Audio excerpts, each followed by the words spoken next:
The treacherous Decepticons have conquered the Autobots' home planet of Cybertron. Cybertrons!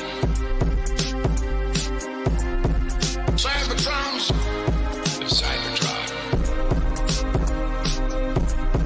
Cybertrons! Of Cybertron. Of Cybertrons! Cybertrons! Of Cybertron. Cybertrons! Of Cybertron. Of Cybertrons! Cybertrons! Of Cybertron. Cybertrons! Of Cybertron. Of Cybertrons!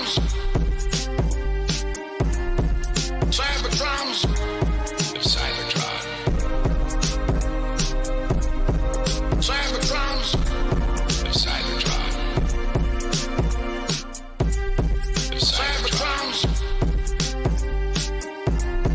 Cybertrons! Of Cybertron.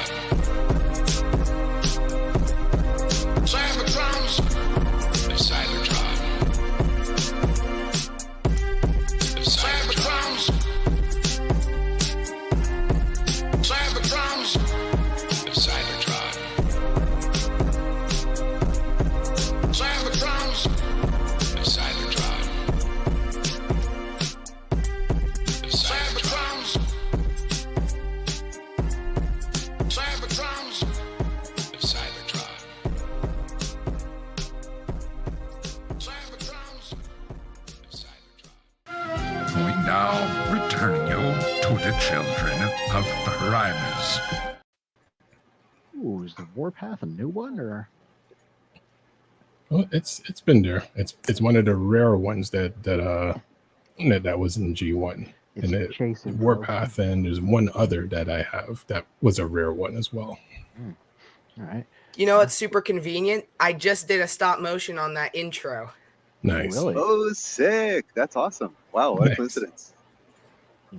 Looking forward to iPad preview footage. It's a good way to show us what's upcoming. Yeah, totally. Let me just try and see if I still have the thing. I've been doing a bunch of stuff recently. Yeah, I've been watching it as it gets uploaded. Oh, hey. Nice. Nice. Yeah, it took me at least a half an hour to get that footage. Yeah. See, that's impressive. Well, welcome. Another episode of the Children of Primus's Frenzy Freestyle Sundays.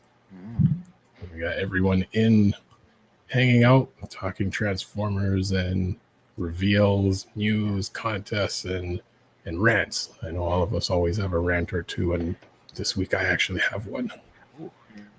Oh. Yeah. Hear But nothing towards you guys, which is a good thing. Too. But how is everyone doing? Well, I surviving. still can't hear Rock the intro. solid. I don't know what it is.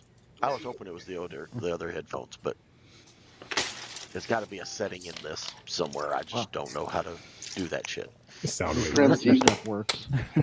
Frenzy is living in your system. I have never heard our intro. All I hear is the bass line and the Cybertron, where it says Cybertron. All I hear is do do Cybertrons. Do. So for the longest time, you had talked about this intro that you've been working on, and I was going, really? And then I went back and played one of the episodes on YouTube, and the intro came in, and I was like, oh, wait, I must be on the wrong station. That's not what they're fucking... Really? That's what it fucking sounds like? That's weird. It's like you only got some of the channels. It was over a year. It was over a year, and I was like, yeah. All right, I'm down with that. I've never heard that before. Been here for over a year. Never heard that damn thing. All I hear is this little, it's almost like a... like you're telling a joke. It's like a rim shot. Cybertrons. Cybertrons. That's all I hear. Look, Gambit is upset. Yeah. Yeah, when I went to the Harrisburg Comic Con. Yeah, I got a bunch of Lego X-Men. I got Rogue, nice. Gambit, Oh, cool. Oh, nice. Jean, and Cyclops. Are these like custom, or are these they just make them? They're made by some company. That is not Yeah. Lego, presumably. Yeah, Not yeah. Lego, though. I have something made like some of my own customs. I recently did Morph and Colossus, Nice. and then Jubilee. Oh, lovely. Nice. 97 When you go line. to Impactor, when you go to the TFCon, are you going to have Peter and Frank sign anything? Yep, hopefully. What are you going to have them sign? I'm not sure at this point. I'm thinking of either having this. I've been on a high tangent for Transformers Prime stuff ever since I got Transformers Prime Cliff Jumper, so I might try and find Voyager, Optimus, and Megs and get those signed. Yeah, all right. That- Also, speaking of Transformers, this is one of the characters I got from the Force Day, and I got a complete AoE Hound. Oh, nice. I know he comes with a lot of accessories, so getting a complete one is like an accomplishment. Yes, it is a huge accomplishment because I was so mad when I was a kid. I got the the TLK Hound, and he didn't come with his minigun. That was what made Hound in my eyes. Yeah, kind of like G1 Triptychon. There's so many pieces with it. Finding a complete one is can be rough. Mm-hmm. Oh, what pieces? Because I've never seen, or actually I've probably seen. I've never known anyone to own Triptychon. So I know of Metroplex's pieces, but what pieces came with Triptychon? Oh, a lot of radar dishes. That kind of. Okay, so Triptychon would walk in in his robot mode and like the Dinosaur. Tyrannosaurus Rex type mode, right? Yeah. So that same motor that would make him walk a lot like a Mega Supreme would turn these like radar dishes. He's got ramps that come with him that don't attach to him, like when he's in robot mode. There's a lot of pieces to him, just a lot of little easily lost pieces. I really lucked out and got mine for a relatively good price because I bought it pre-pandemic. Okay. Ooh, that's a good deal. Scorponok's had a ton of pieces. Yeah. Oh, interesting. I think that's why everybody goes for the new one, the new Scorponok. What, does he have less pieces than, I guess, the original? If I'm correct, yes, he has by far. more like pinned on pieces for the most part. If I'm correct, if anybody owns him, if I'm correct, because I've seen him before in person. Oh yeah, James Coleman asked a very important question. If everybody has watched the Trigger anime Transformers 40th anniversary music video. I saw some of it. Yeah. Ugh. The only thing I've heard of Trigger is as in my memes, because I did a Ratchet meme where he got mad at Bulkhead. Yeah. They But Nintendo! That's right. Nintendo itself is watching us. Oh, Send me an advanced copy of Metroid Prime 4. Nintendo says, "Whoa, about to make a name for myself here." So, Children of Primus will not insult the Nintendo and only insult Sega for the rest of the stream. So what was awesome on Thursday night, we were on Ninjatron's Twitch stream and we watched frame by frame that Studio Trigger video. Every Nice. frame there's something hidden. So let me tell you something that we found. So when Starscream first transforms and it does a zoom, well, just before he transforms, it does a zoom in his cockpit and there's a Kremzik in there for just Nice. one frame. Yeah, it's an awesome music video. Yeah. Studio Trigger is so good at that. Mm-hmm. Yeah, every single television show that aired in Japan is in there somewhere, basically. That's what people determined. Somebody from every show. Yeah. I didn't understand the dead dog thing. That was weird. That's a good question. Yeah, there were a lot of deep cuts. Yeah, Anthony, what was that about? That's from Master Force, the second of the Japanese animes after Headmasters. Minerva, the medic, doesn't want to fight, and then Fangry, who is there, that's who the robot is, straight up like just kills a dog, and Minerva's like, "Welp, I'm a medic, but I guess I got to start blasting." Is it that that gives me Skybound vibes when Optimus accidentally stepped on the deer? The deer, yeah. Yeah. Well, no, this wasn't accidental. That's how you know. They're like, we're bad guys. We kick dogs, and the dogs don't survive. Wow. It was Also, has messed up, anybody and it's seen weird these- they emphasize that so much in that video. Yeah, it's not the only anime that's done that. Yeah, it's a thing. It's a distressing thing. It's a distressing thing. Me and my Actually, dad recently checked out some stuff on Skybound. Sorry, Spin, I didn't mean that. I didn't. all right. That reminds me of one of those animes. And I always forget the name of it, but I just remember that episode or that scene essentially of this one character. I guess he worked for the government and he was kind of like hired to, I guess, bring either merging of like live animals and stuff and then bringing things back from the dead or something. But it's this one scene where it's like his daughter and his dog, and it's quite disturbing. But I just remember that. So as soon as you mentioned dog, and I'm like, it must be something. That's Full Metal Alchemist. That's the anime I always tell people. That's to it. watch. Yes. I think That's I the watched one it because thing everybody knows me. about that show. A lot of other stuff happens. Okay.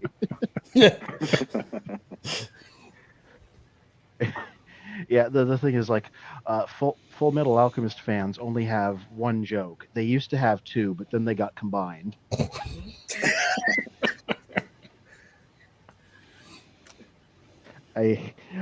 Everybody watch Full Metal Alchemist Brotherhood. It's a good TV show, just in general. Nice. Yeah, I've heard good stuff. Yeah, it's not even like for an anime. It's just a good TV show. So actually, then one of the New, or are things. you talking about the original? I'm talking about Brotherhood, the remake they did that was like truer to the books. Yeah, I mean, the the original's first all one right. that It's the they- second one that's like a masterwork because they were like I had the didn't know- benefit of no, I hindsight. didn't know if you were saying that they'd done it again. Oh no. All right, I'm not going to get too in the paint, but there's two shows. There's Full Metal Alchemist, which they made before the books were done, so they just kind of went off on a tangent, exactly like Game of Thrones. And then they made Full Metal Alchemist Brotherhood a few years later, which is the good one because the books were done, so they could adapt the whole thing. That's one everybody should watch. Anyway. Disappeared. Wait, where did Stembach go? Yeah. Let me show you the thing I got because I wandered into a GameStop and was not expecting to find this, but they just had it on the shelf. All right. The Marvel Legends Death's Head. Wait, Yeah, this was nice. a SDCC exclusive, and I didn't think I was ever going to get it because those things were pricey, but they just had one at the GameStop, so I was like, well, I got to get that. how much is it? Regular price, it was like 44 Canadian dollars, so less for you Americans if it'll show up. Yeah, $2.99 for Americans. yeah. Yeah. If everybody doesn't know, this is a Transformers character originally. Simon Furman created him. He's a bounty hunter who was in the Marvel UK comics for a very long time, very popular.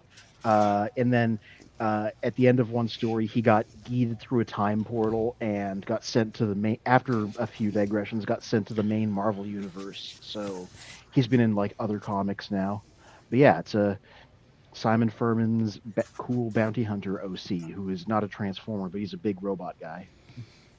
He gives me like maybe if he were to collaborate with DevCon, since he's a bounty hunter too. In the Yeah, basically same sort of thing. Operating in the same space. Except they're not trying to kill each In other. the US, he goes for $49.99 plus $7 shipping on eBay right now. And what was it in Canadian? Like 8 bottles of maple syrup? Yeah. 44 mini bottles. Yeah. Yeah. I also got another blokey here that I can unbox, another blind box. Yes, let's see who it is this time. It was Jazz last time. Am I correct? Yeah, let me just do this real quick. This is from the same box I got the other one from, so there should not be a double here, but it would be really funny if I got another Jazz. If I get another Jazz, I'm gonna send paint him it to into Spin. shattered glass Jazz. If you have a marker laying around, just paint it into a silver Jazz. And then if you have a red marker, just paint the visor red. Yeah, you're right, I could do that. Will Yes, it only will it be a second. duplicate or will it be somebody else? It's a seeker of some kind. I recognize the shoulder pylons. I think this is Starscream because I see Starscream or Thundercracker because I see blue. I see seeker parts. I guess I opened the wrong bag. There's a bag that just says who you got.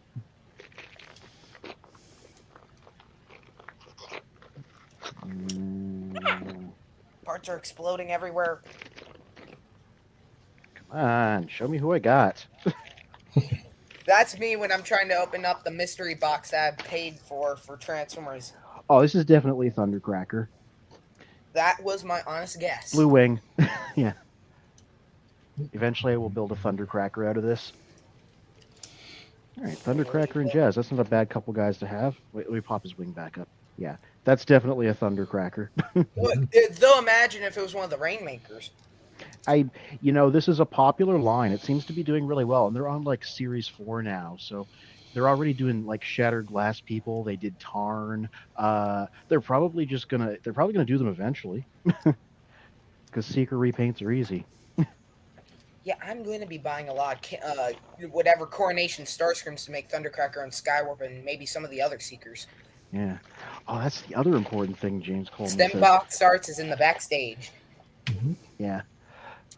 So Missing Link, that toy line where they make in Japan, where they make the G1 figures that make them really articulated. They just showed off 2 new ones, and they're 2 big deals.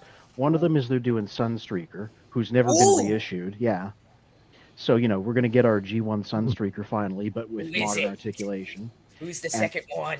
RC, G1 RC, the prototype that was never released in 1986. Okay, they're doing that in Missing Link. Unicron next. Yeah. Well, I mean, maybe. I'm pretty sure. If they're doing one that's unreleased, then it has to be. Yeah. I'm not sure if those were confirmed. I think it's just like a test thing, just to see what the kind of attention and feedback they're going to get on that. Yeah, they did say something like that. They're like, we're posting these here to see what the response is. Yeah. People have done. I saw some nice, clearer photos of the grayscale prototype next to the pictures. It is like a brand new mold, so they did tool it up somehow. Is Sunstreaker still a Lamborghini Countach? Oh yeah. The whole point of these is they're like 1-to-1 to the G1 toys. Like the design is 100% the same, so it is the exact same Countach with the engine in the back and everything. I kind of want to find photos and see if I can post them here so everybody can have a look. Have more articulation. Yeah, that's the whole point of Missing Link. They look like the G1 toys, but they have modern joints. Oh yeah, there's a funny video out there. I forget what his name is. I think it's Megatronic Studios. He does a G1 video. He has like G1 Starscream. He has a few G1 characters, and so he had the Optimus. And what the video says, Soundwave says Megatron Optimus has 2 modern articulation, and Starscream just says retreat, because yeah, Optimus is gonna beat all of them if he has modern articulation. Okay, I've reached the festival. Here we go. What I think the reason why they chose Sunstreaker is because Sunstreaker was the very first car robots, like of all of the Transformers. That was the first one. No, I don't know where Sideswipe came in on the line, but it was like Sunstreaker, Ironhide, and I think Wheeljack was like or something like that were the first few.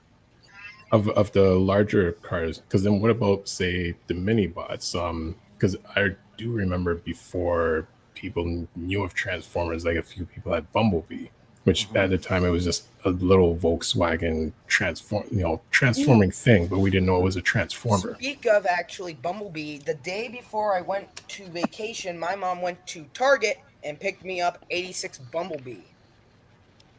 Oh, really suited up those segues, but yeah, that's awesome. I love that figure. Yeah. I like how they made him look like a penny racer. Yeah, that's what I immediately said. The only problem with him is like they had to paint this. Like that was the only problem I had with him.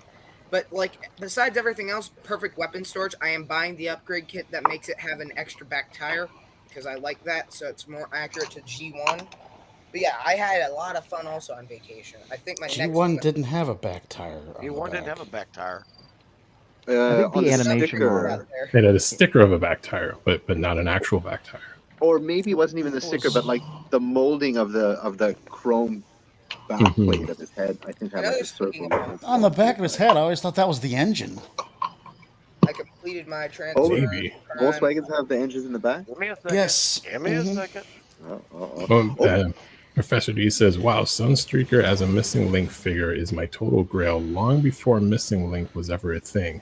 I plan to right-click kit bash that up myself. And I know there's an image of the Sunstreaker. Yeah, and the There's really RC. good dude. I sent them in the chat.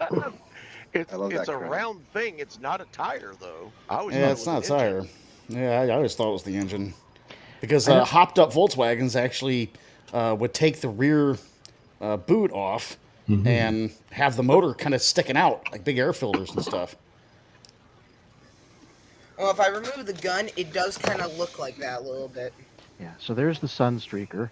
Oh my goodness, that thing is perfect. Yeah. Mm-hmm. So yeah, you can see it's like identical to the G1 figure, just with more joints. Oh, Gorilla Arms himself. Yeah. Yeah, totally. We need Ironhide next. I'd like to see them fingers- do that. Oh gosh.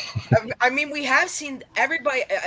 Raise your hand. Who has seen the upgrade kit for the G1 Ironhide ratchet to make them have arms? Yeah, I've seen it. Awful. They did something at least. Mhm. So what if they modify Yes, that and make them have like less of a gut and be at least taller? Yeah, it sounds like a good project for some of your Crayola stuff there. James Coleman says, I got toy hack stickers for Studio Series 86 Bumblebee, and I'm not opening the stickers until Christmas. Oh wow!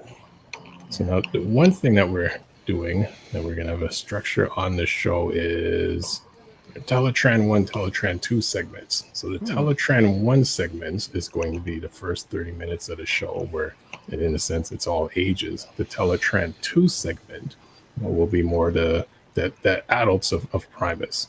So, Impactor being one of our younger guests and and weekly mainstays, he's a part of our TELATRAAN 1 segment. So as I go over to Impactor, what else did you get from the toy show? Because I know it's been a moment since you've been on.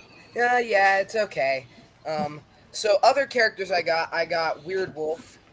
Unfortunately, he didn't come with his gun, but I don't really care about the gun. I'm fine with him also with that, as long as he has his sword because it's his tail. His backpack actually doesn't have the breakage like people say he does. So I got him nice. I will be very careful with that.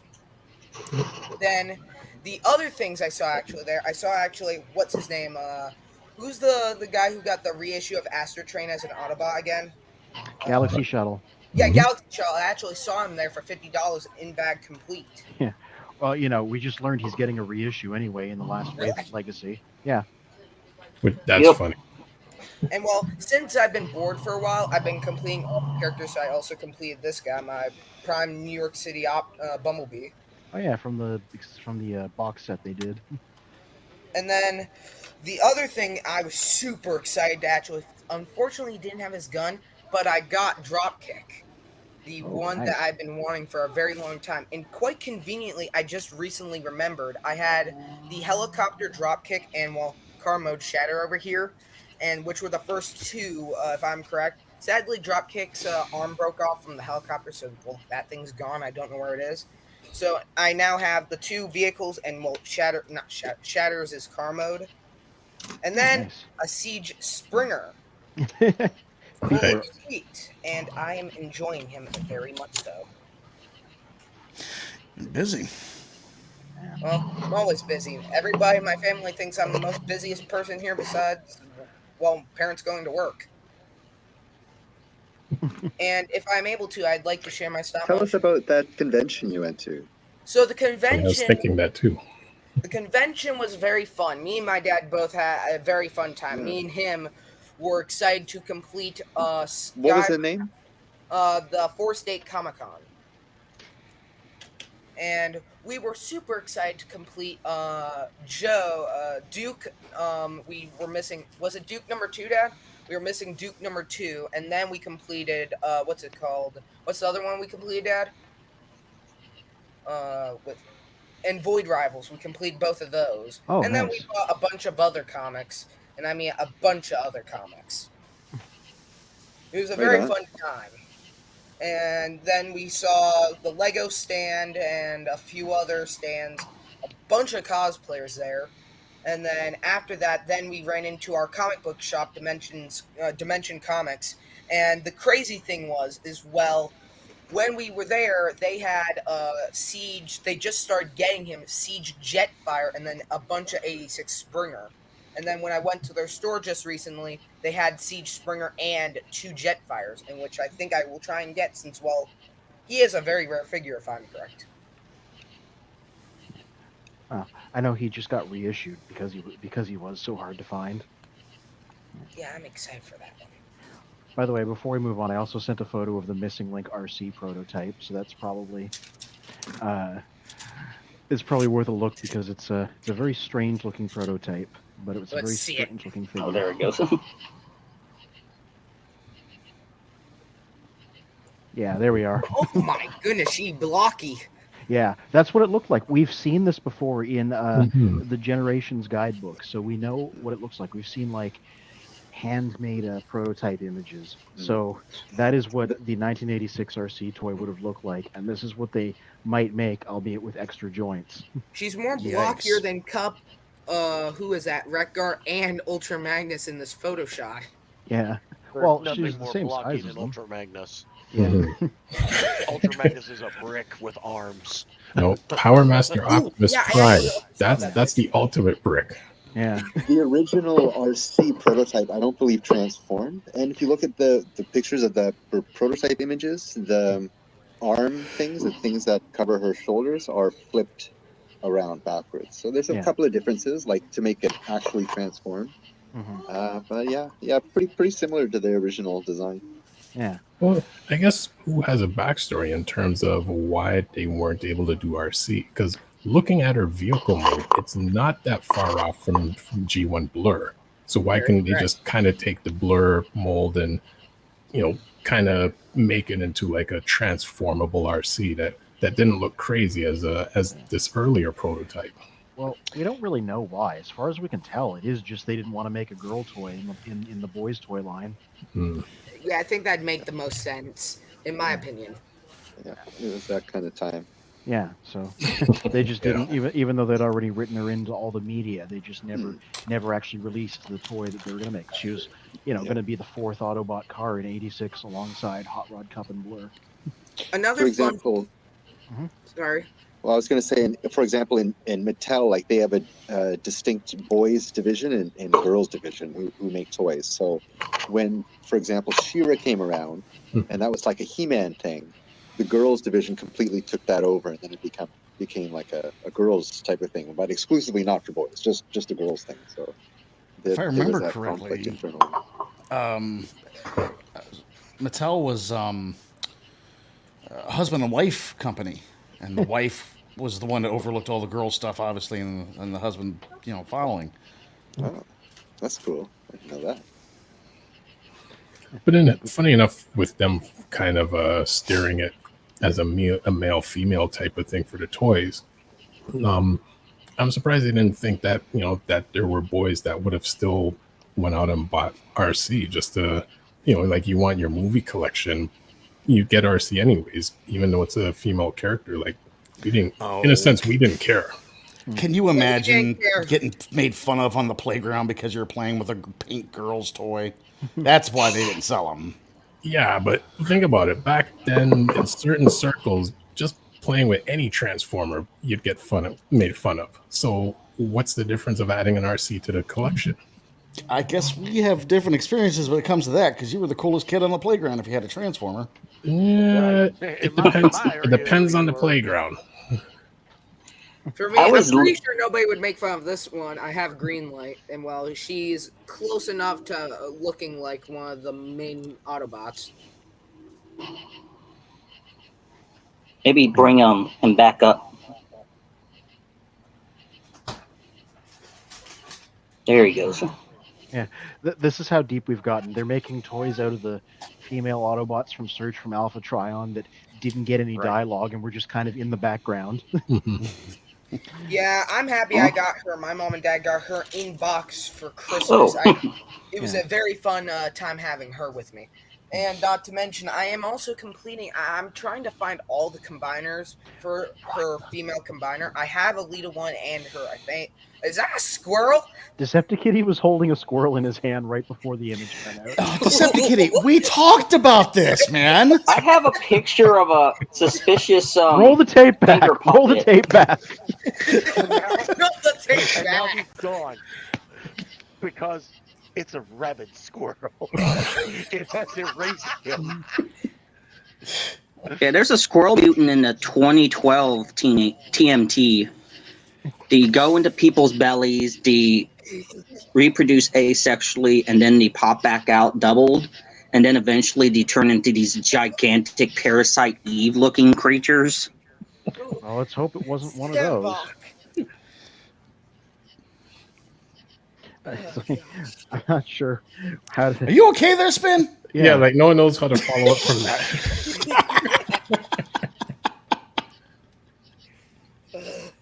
Okay, trying to find this picture.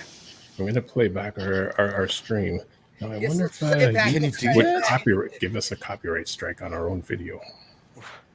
Well, I'm sure that we will give us a break once it comes time to. Yeah, I could see YouTube doing that. It's like, you played one of your own clips. We're gonna sue you. Oh wait. Yep. I'm confused on why I have so many bumblebees. I tell you what, it's easier than dealing with Universal. Oh my god, dude, they are brutal when it comes to the YouTube stuff. I just put out a video Friday that centered around Universal Studios content, and I had to go back and like fix that thing 6 times to get out of the copyright stuff. It was a nightmare. Yeah, they're pretty bad. Yeah, but we have to live with it. There must be a better way.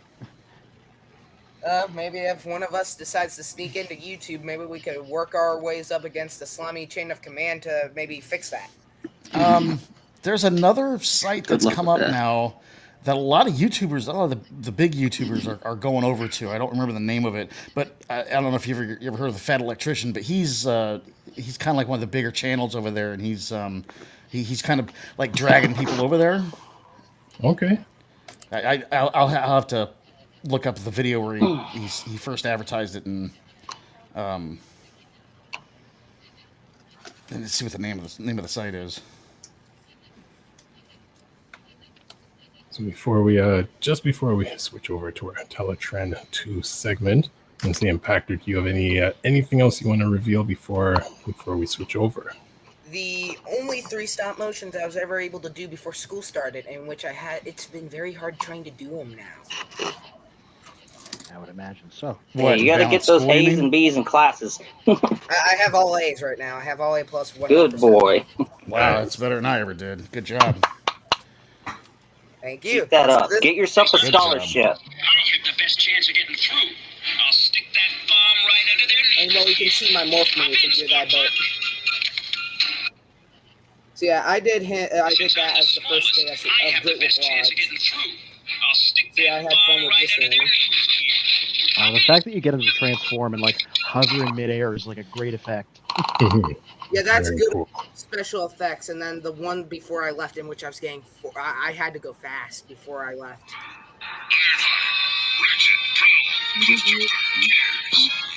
half our force is out on patrol. Bumblebee reporting for duty. You're late again. Autobots, transform. I had to just do Oh, it. crosscut. I didn't have proud Yeah, for the. I like how you snuck crosscut in there. I did the roll call where Gears just told him he was late. And then the one that my parents were very impressed with was my Bumblebee one. Oh, that's just. Oh, there we go.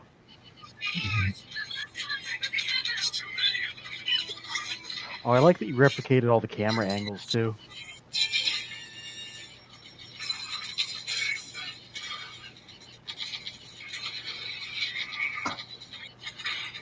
Nice.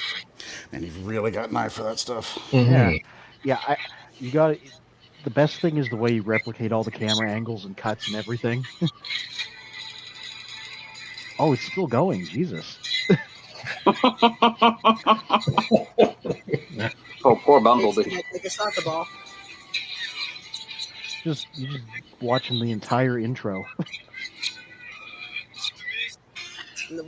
I think by this weekend, maybe later, I'll finish it, and then the final one, with good old Scourge killing, not killing Optimus, with Optimus killing Scourge, I decided to go off plot.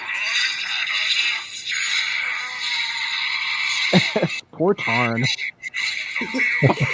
I had to do it. Nice. Oh my god. You did Oh, the spine God. and everything. Mortal Kombat crossover. Yep. Yeah, I did the ejecting sword and everything. Finishing move. Jesus. Flawless victory. You're killing me with those quotes. Nice. And I'll be doing a lot of these. I did the Scourge one first, and then, well, as I showed, well, might as well show it since everybody else is here now. I did the G1 reissue for this one. We now return to the Transformers. I did that one after, and that was the only one I could get done. We now return to the And Transformers. the wonderful thing was, is I had like 3 minutes before my school started. And this was in morning time. I wake up at either 1 o'clock in the morning, and I am through to the day. Yeah, my parents are still impressed that I can just wake up at 1 o'clock and do all the schoolwork I need. Christ. You can't get me up that early unless you're paying me a lot of money. Enjoy the ability to do that while you can. Yeah. Mm-hmm. And You James, said the magic words there at the end. I was like, I get up at 4 o'clock every morning. But you had to pay you a lot of money. I was like, Yeah, there you go. okay. I get it. yeah. James Coleman says, nice touch Impactor, and put Impactor before you sign off. Where can people find you? YouTube and maybe Instagram eventually. Nice. Well, tell Yeah, them the the name of the YouTube channel. It's gonna be the same. Yeah, it's gonna be the same title for my Instagram if I get started up. Which is Impactor Productions. Thank you, Spin. Production. Sorry. Cool. You're Yeah. learning. It's every, think of it this way. Every show is practice for the next show. So it's a learning process. What's the other word for the other phrase? I know there's another phrase. It's slipping my head, but Come on, Spin. Practice Think. makes perfect. I don't know. Latitude number 750. That's for my art. 1 second, actually. This is for my art project. I am doing a design of Bumblebee's G1 head. Oh, nice. nice. I really am excited to color that in. I have to color that in on Thursday. Cool. Oh, wow. Yeah, I can't even draw a straight line, much less anything like that. Same here. I can't even draw a straight line either, but thanks to my good old drawing tools, I can. Well, then, if I'm correct, it is time to poop myself out of here. Mm-hmm. I will see you guys next week or, well, whenever you guys come into my stuff, because I'll be trying to do lives maybe this week. Yeah, Impactor's been joining in on my live streams too. Yeah, good to see you there, Impactor. And yeah, maybe I'll see you throughout the week. That'd be awesome. You'll see me no matter what. I have nothing better to do. Study, Seriously. and I already keep your grades up studied in school. these. Work ahead. That's the Didn't you wonderful hear he thing gets about my straight A's? Stay away from girls to keep those A's up. The wonderful thing about He my has a school is Transformers I'm collection. allowed- It's not hard to stay away from girls. Yeah, this is true. I think you just insulted all of us. Hi, I'm getting married in a few weeks. Myself. To finish things off, and the wonderful thing with my school, I do cyber school. I haven't had this. I'm thankful I haven't had to deal with any of the crazy stuff in school, and I'm thankful for that. But I can work ahead, so I can just look at tomorrow's and just do whatever work. As long as I'm caught up, I can do quizzes early or assignments. Nice. But Decepticitty, be careful with crazy squirrels. Yeah, I'm gonna play that What back. happened? I found a cut of. Oh yeah, That's a good short. I'll be looking back at that, and I will clip that 200 IQ%, or maybe I'll create that in stop motion. Yeah, I have been getting into Lego stop motion. Yeah, And you just for- had a let you guys, squirrel. This is a thing that's in the works. Just Yeah. to finish everything. I'm going to be doing either X-Men 97 or X-Men 95's intro. Actually, I have Lego. And ever since you guys let me join that X-Men 97 stream, I've watched every episode of 95. Nice. Oh my god. It's good. All the summer basically gave me the time to watch it. Oh, enjoy the ability to just binge an entire 65 episode show like that. Well, you can. Eventually that will be difficult. This is true as well. This is true. Maybe it's because I wake up so early I have all the time so I can watch it on the big screen TV. Yeah, wonderful thing about walking downstairs on your tippy toes. You get the downstairs to yourself. Okay, And you're also young enough still to wake up early and stay awake long enough to watch said show. My mom and dad said that's going to happen, but so far it hasn't. My mom and dad said they start slacking at my age. And well, if my ADHD brain keeps me running and, well, I keep eating cereal every day, I think I should be good. Oh, God, sugar. Carbs. All right. See you around, guys. See you. Take care. Later, Impactor. You guys, too. I'll be watching the stream. All right. And I just finished over the course of that entire time building the Thundercracker, because these are some really basic models to do. So I swear to God, if you look closely at his face, it looks like he's giving the viewer the blue steel, which is kind of appropriate because he's the blue one. Nice. It's not going to show up too well here. The blue steel, the Zoolander thing. The what thing? Have you seen Zoolander? Yeah, guys, what the heck? Everyone knows the blue steel. Movie? Let's all do it at the same time. I don't do a good impression of it. It's a comedy with Ben Stiller. It's very funny. It's worth a watch. It is. But yeah, Ben built this Stiller guy. and James Nice Horn, and I easy. believe. This is why I like these. Like I was just talking to you guys and I was able to just put the whole thing together. They're that simple. Yeah, Deceptikitty. If you go into the chat and look at that link I gave for Instagram, that has a awkwardly placed finger puppet for squirrels. Since you are a connoisseur of squirrels, apparently. Also went to high school with a girl who was afraid of squirrels. There's something to fear. So, are you going to enlighten us as to what the heck happened? Okay, so, all right. So I'll tell you. So there it is. That's my boy, Zoolander. Yeah, and this Thundercracker's doing that face. I swear. So about the squirrel, so this baby squirrel ran up to the cat. I didn't even see it at first. It ran right up to the cat's nose, and Alana's like, okay, you're too dumb to eat. So she's just like, let it dance around her for a little bit, and he hopped up to me, and I gave him a little pet. I'll post the video later on. And so it was too young to really be out of the nest, and the mother was out foraging. So, we were going for walks, so we waited around, and the mom was concerned, and the cat was there between her and the baby, but then she soon found out that the cat was just playing with this little baby squirrel. And anyway, so the mama squirrel came up, grabbed the baby, took her up to the nest, and there was another one that ran across the parking lot. So I'm like, oh crap, we got to go run and grab it. So here I am with cat in one hand, squirrel in the other hand, bringing it back to mama. Meanwhile, the mama squirrel's looking around and sees me and pokes her head up. She's like, oh, there's my baby and the cat there, right? So anyway, so the mama squirrel is already cool with us, and she comes, gets the little baby. Unfortunately, drops the baby out of the tree, but the baby gets up in the nest. That's okay.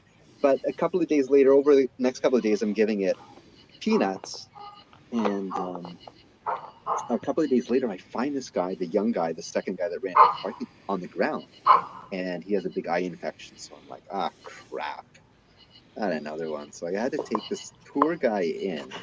And because I'm already attached to him, and he has a stupid eye infection, so taking care of him, it's not easy. Let me tell you, if anybody else sees an animal, call a wildlife rehabilitator. Do not take the animal in yourself. Do not, right? It's not a good idea. We had a conversation about this. Just saying.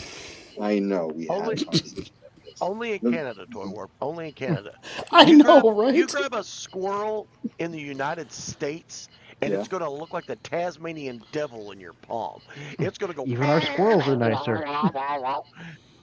And there will be nothing left but bone. But see, you guys are making fun of. Oh, sorry. Go ahead, Deceptikitty. I've had a pet squirrel. Oh. Of course you have. So it was a northern pine squirrel. Go ahead, Sia. Sorry. Well, I was going to say, you guys making fun of us Canadians, but aren't you Americans the ones, like boa constrictors will like show up in like washrooms and all sorts of craziness like that? Right. Florida. Emotional support alligators. Florida. Jurassic Park of America. He's cute, okay? I like his big smile. Make fun of my emotional support alligator. Look at my smile, it's so pretty.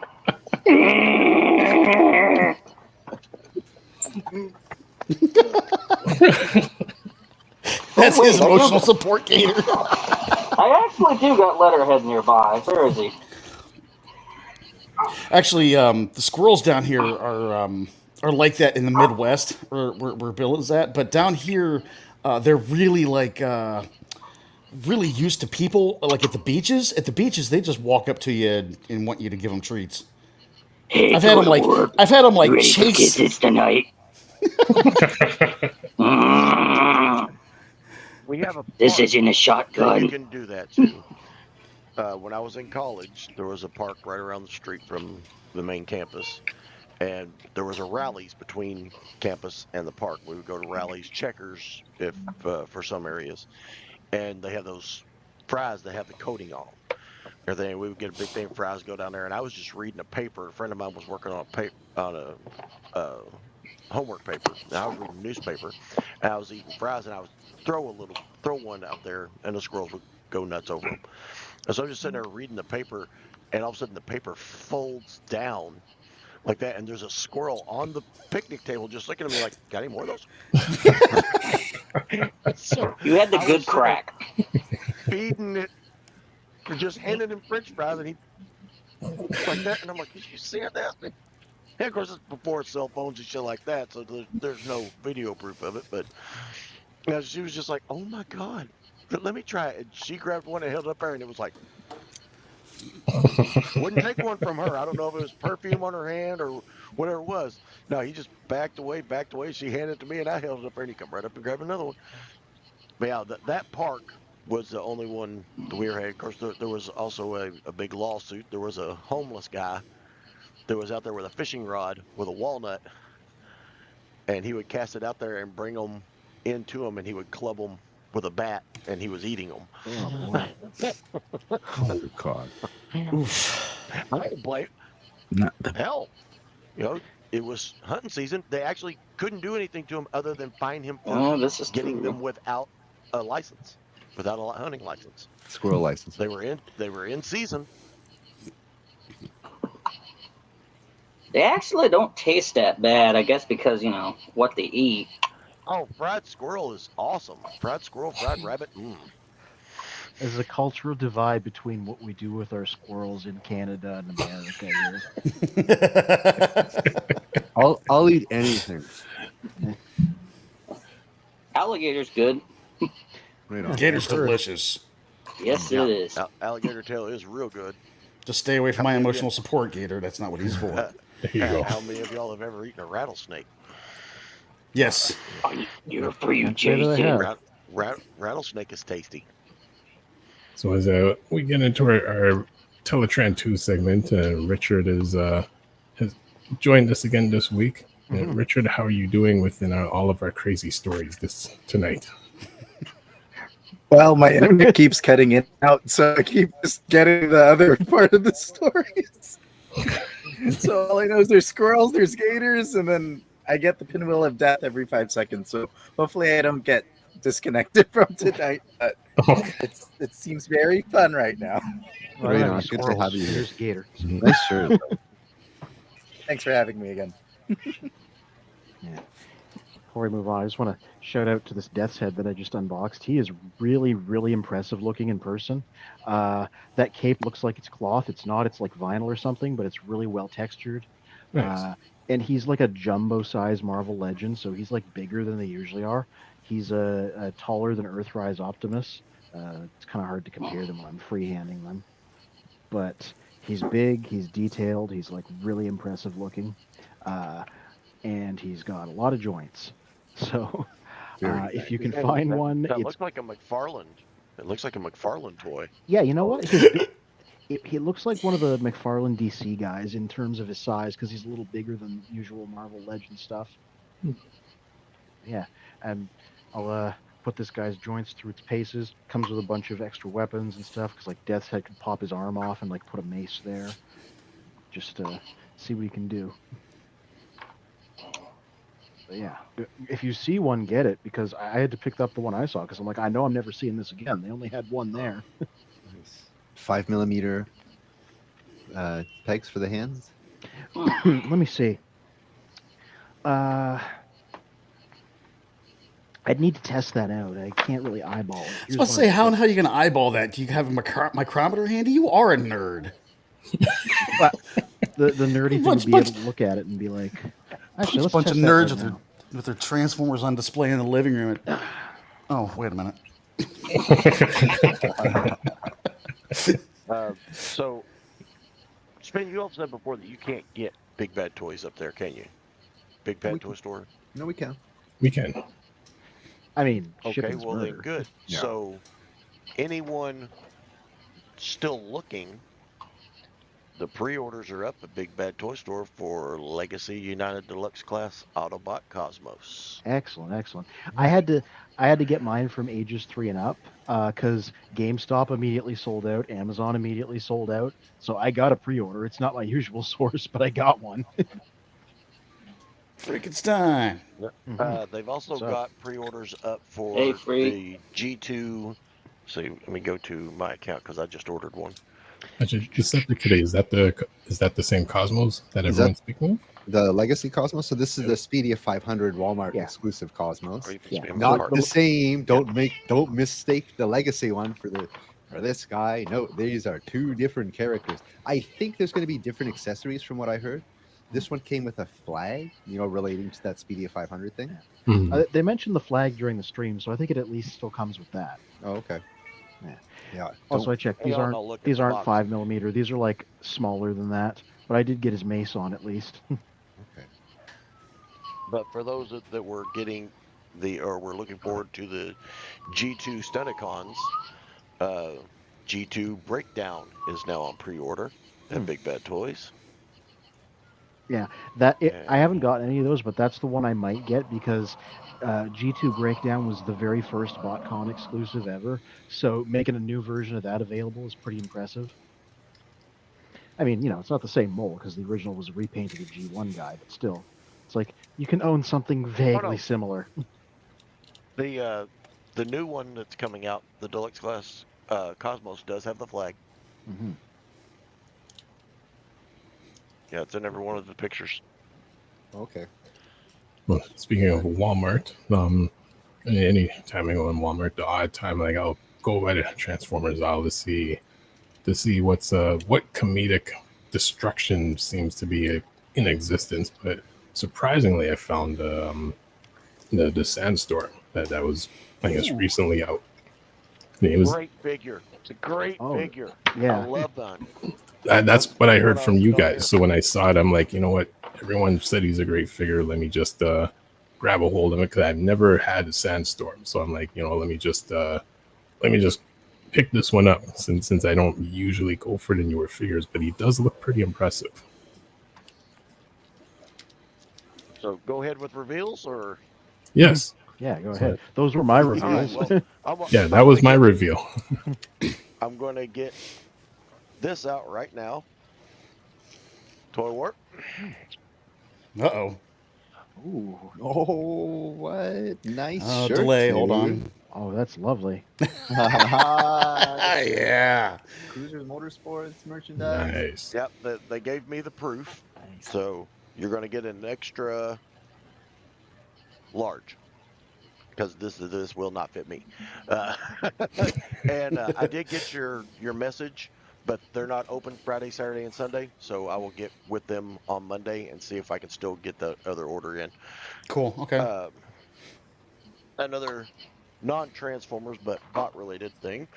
While my buddy Pete was on vacation down in Florida, there was some Barnes and Nobles exclusive BattleTech pieces. Ooh. That one's upside down.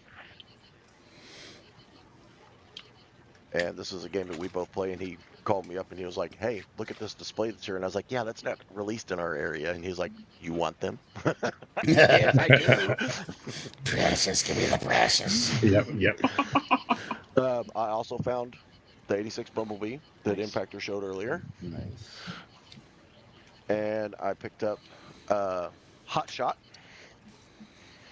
Nice. Cybertron one. Yep.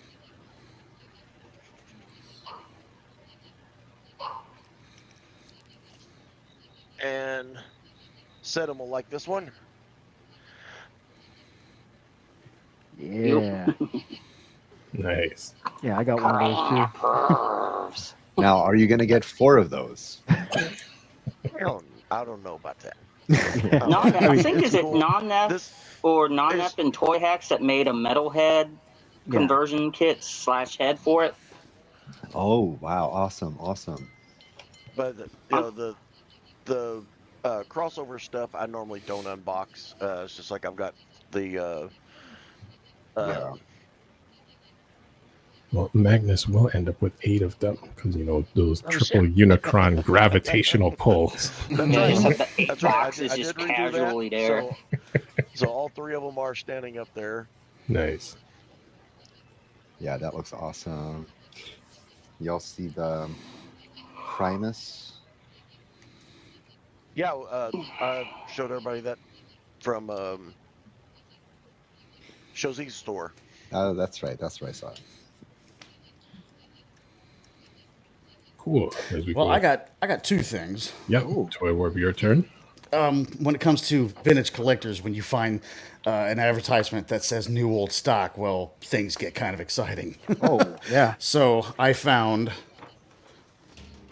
Days of Thunder Tyco RC car from 1990, new old stock.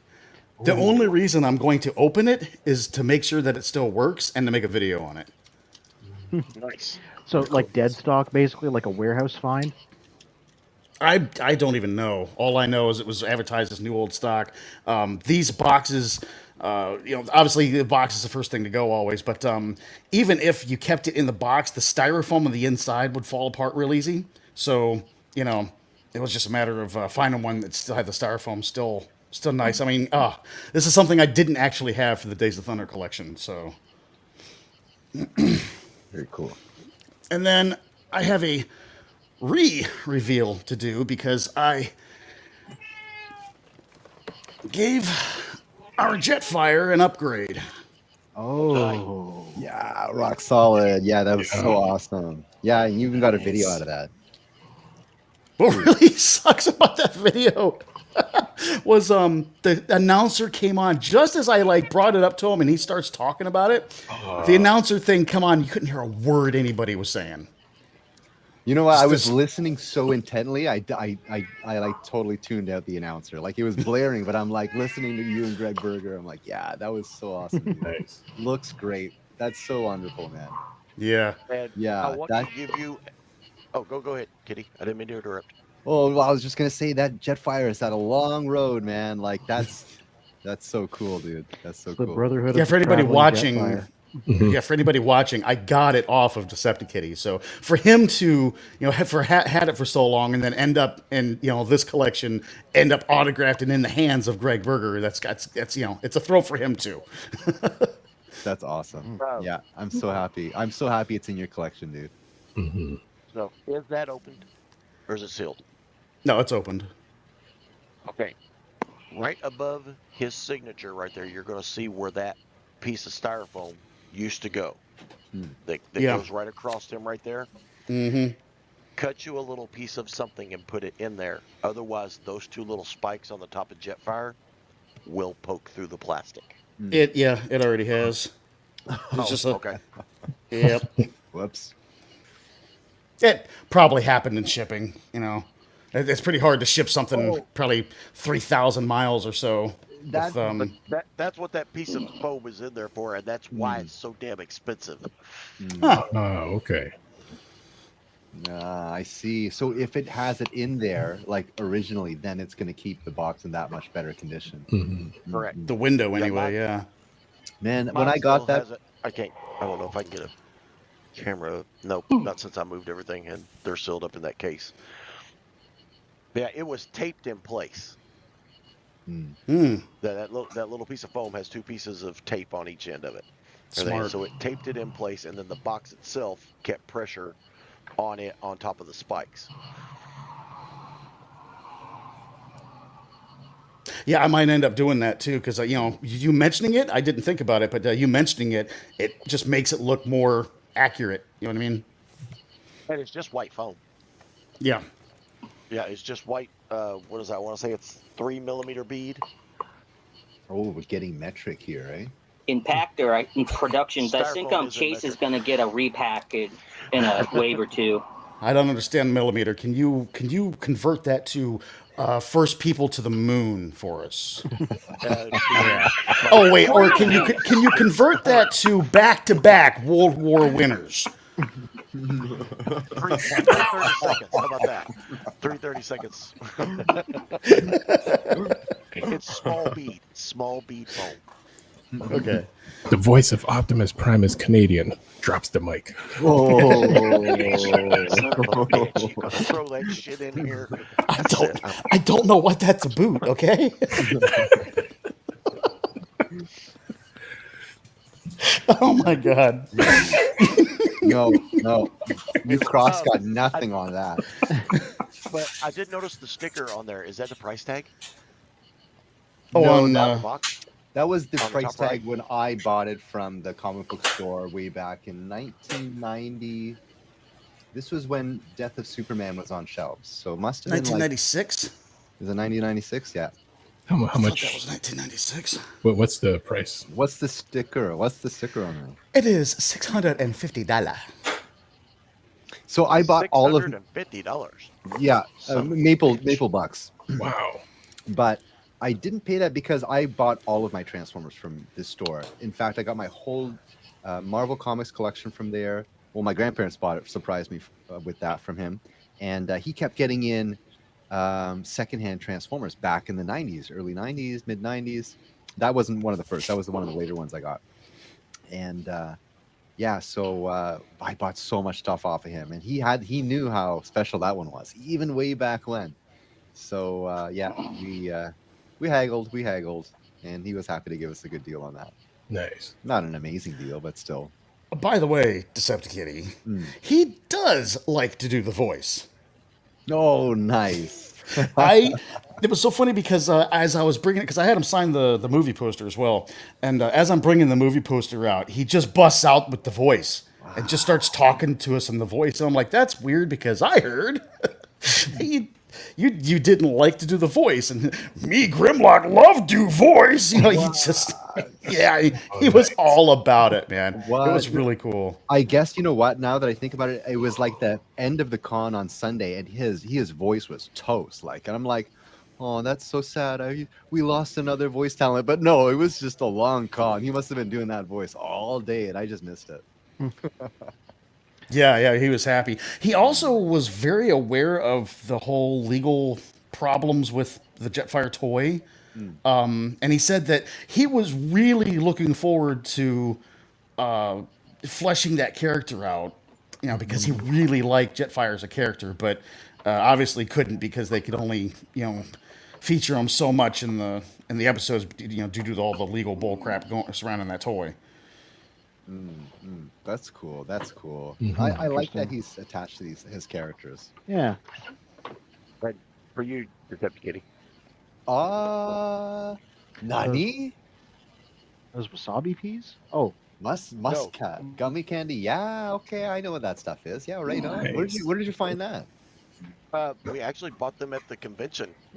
And Okay. we were going through some stuff the other day, and she was like, "Oh, look, here's 2 bags of gummies," and I was like, "Yeah, those are going up to the computer." Nice. Yeah. Right on. Right on. Those Japanese gummies. Eh? They're really they're like real deal gummies, aren't they? Right? Yeah, for real. Yeah, they don't have that chemical taste some American gummies have. They're big. You have those Asian chemicals. Nice. Nice. Oh, lovely. And you can actually see like little bits of fruit in them. Anyway, I found two things out as I was opening this guy. Number one, you can store all of his weapons on his backpack, which is just really handy. I love good accessory storage. Yeah, and number two, here he is compared to like a normal Marvel Legend. I had to get one down for scale, so Nice. it's a little one-sided. Yeah, I'm over the moon. This is really cool. I'm just he is awesome. Yeah, I like how the storage looks on the back though. Like like drawing. I think artistic wise, I think they would draw something like that. Yeah, I'm pretty sure they did. Like this is like late 80s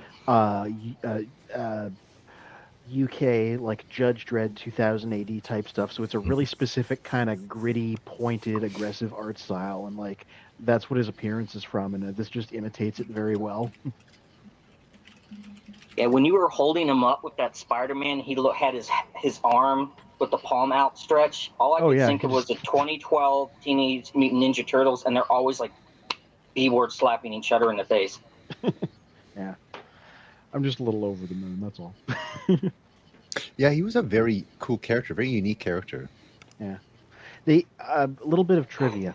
Lockdown more or less exists because they get the rights to Death's Head are kind of complicated. They wanted him, like, Lockdown was created in Transformers Animated, and part of it was they knew they weren't going to be able to get the rights to Death's Head because Marvel owns him instead of the Transformers guys. So they created Lockdown as kind of a replacement character, including, the Lockdown that would go on to be in the Age of Extinction. So Death's Head is sort of his predecessor in terms of his characterization. Even though he's not a Transformer, he's just a big mechanoid. Yeah. Well, go back. Impactor says, and no Optimus. If he's Canadian, I'm going to the moon and Mars and never come back. And Charlie C says, Japanese beer doesn't have weird chemicals either. There's some really funny. Okay, there's a law in Japan where if it's a certain percentage of hops or something like that, it's not classified as beer, so it's not obligated to have a beer tax. So they have this stuff. It's called hapusu. It's like hops, mostly hops or something like that. And it doesn't classify as beer, but there's just as much alcohol, and it's sold super cheap. So there's some really funny business with the beer in Japan. It kind of reminds me of kvass. Kvass, what's that? It's like a Russian, Turkish soda saying you see a lot in like mainly European markets. And it's alcoholic? Yeah, it does technically have alcohol. Like there's like studies on like kids drinking it when they're young and becoming alcoholics when they're older. Okay, but because there's so quote unquote little alcohol in it, people don't. It's considered non-alcoholic. But I've seen like insects. Like I seen a bee get into it one time, and that bee wasn't flying straight after that. It was happy. That's funny. Oh, something really quick. I did these. I totally forgot. I did these really hidden panels for Cosmos's hands here. There we go. In a sec. Yeah, it's like really hidden, so the panels line up with the lines and everything. I remember this took me so many iterations just to get those panel lines to line up. Man, oh man. Oh, and now it's so tight in there that I need to get a spudger. But the panel is like super, super thin. Yeah, it was really hard to do that. So I can understand why Hasbro didn't make a panel for this one here. That's like less than a millimeter. Are you saying that you designed that? Yeah, I did. I made there's a whole bunch of upgrade kits on this. So there's like port covers, like the hole covers, and like okay, you're gonna give me a second here. Let me show you. Let's see here. Oh, how do I haven't played with this guy in so long. Actually, I made an entire Cosmos. Like I 3D printed an entire Cosmos like this because I thought I would do an exclusive that no one else can get. So on the back or one of these, I think that's the one there, but you can't even see it on camera because it's so well hidden and so well colored. Yeah, there too.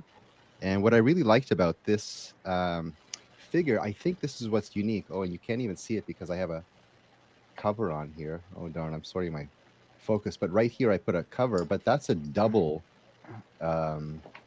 mushroom peg. Oh, Oh interesting. no, is it? Yeah, it's right here, but it's covered, so you can't see it. So yeah, it's really nice and neat. This one, I did a lot of upgrades on it. I love this figure so much. Yeah.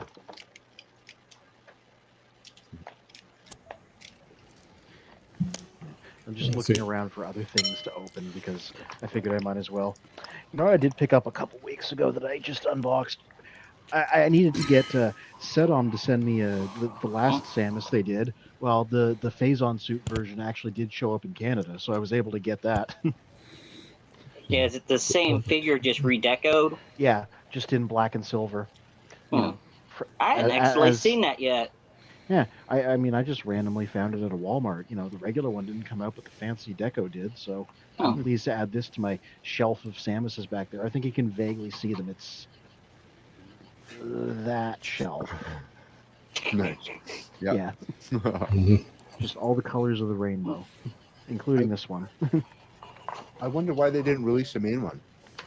Well, I think it just had crappy distribution. It just never came out in Canada. Like I said, SETTOM was able to get it from like just a regular American Walmart and ship it up here. Yeah.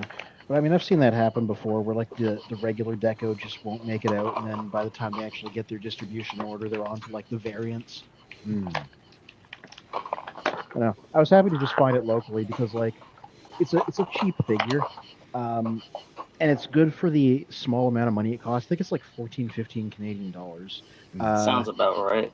Yeah, and I'm willing to pay the import fees to get them from America because I'm like a nut for Metroid, but these are really the kind of thing that are only meant to be paid for like that much money for it.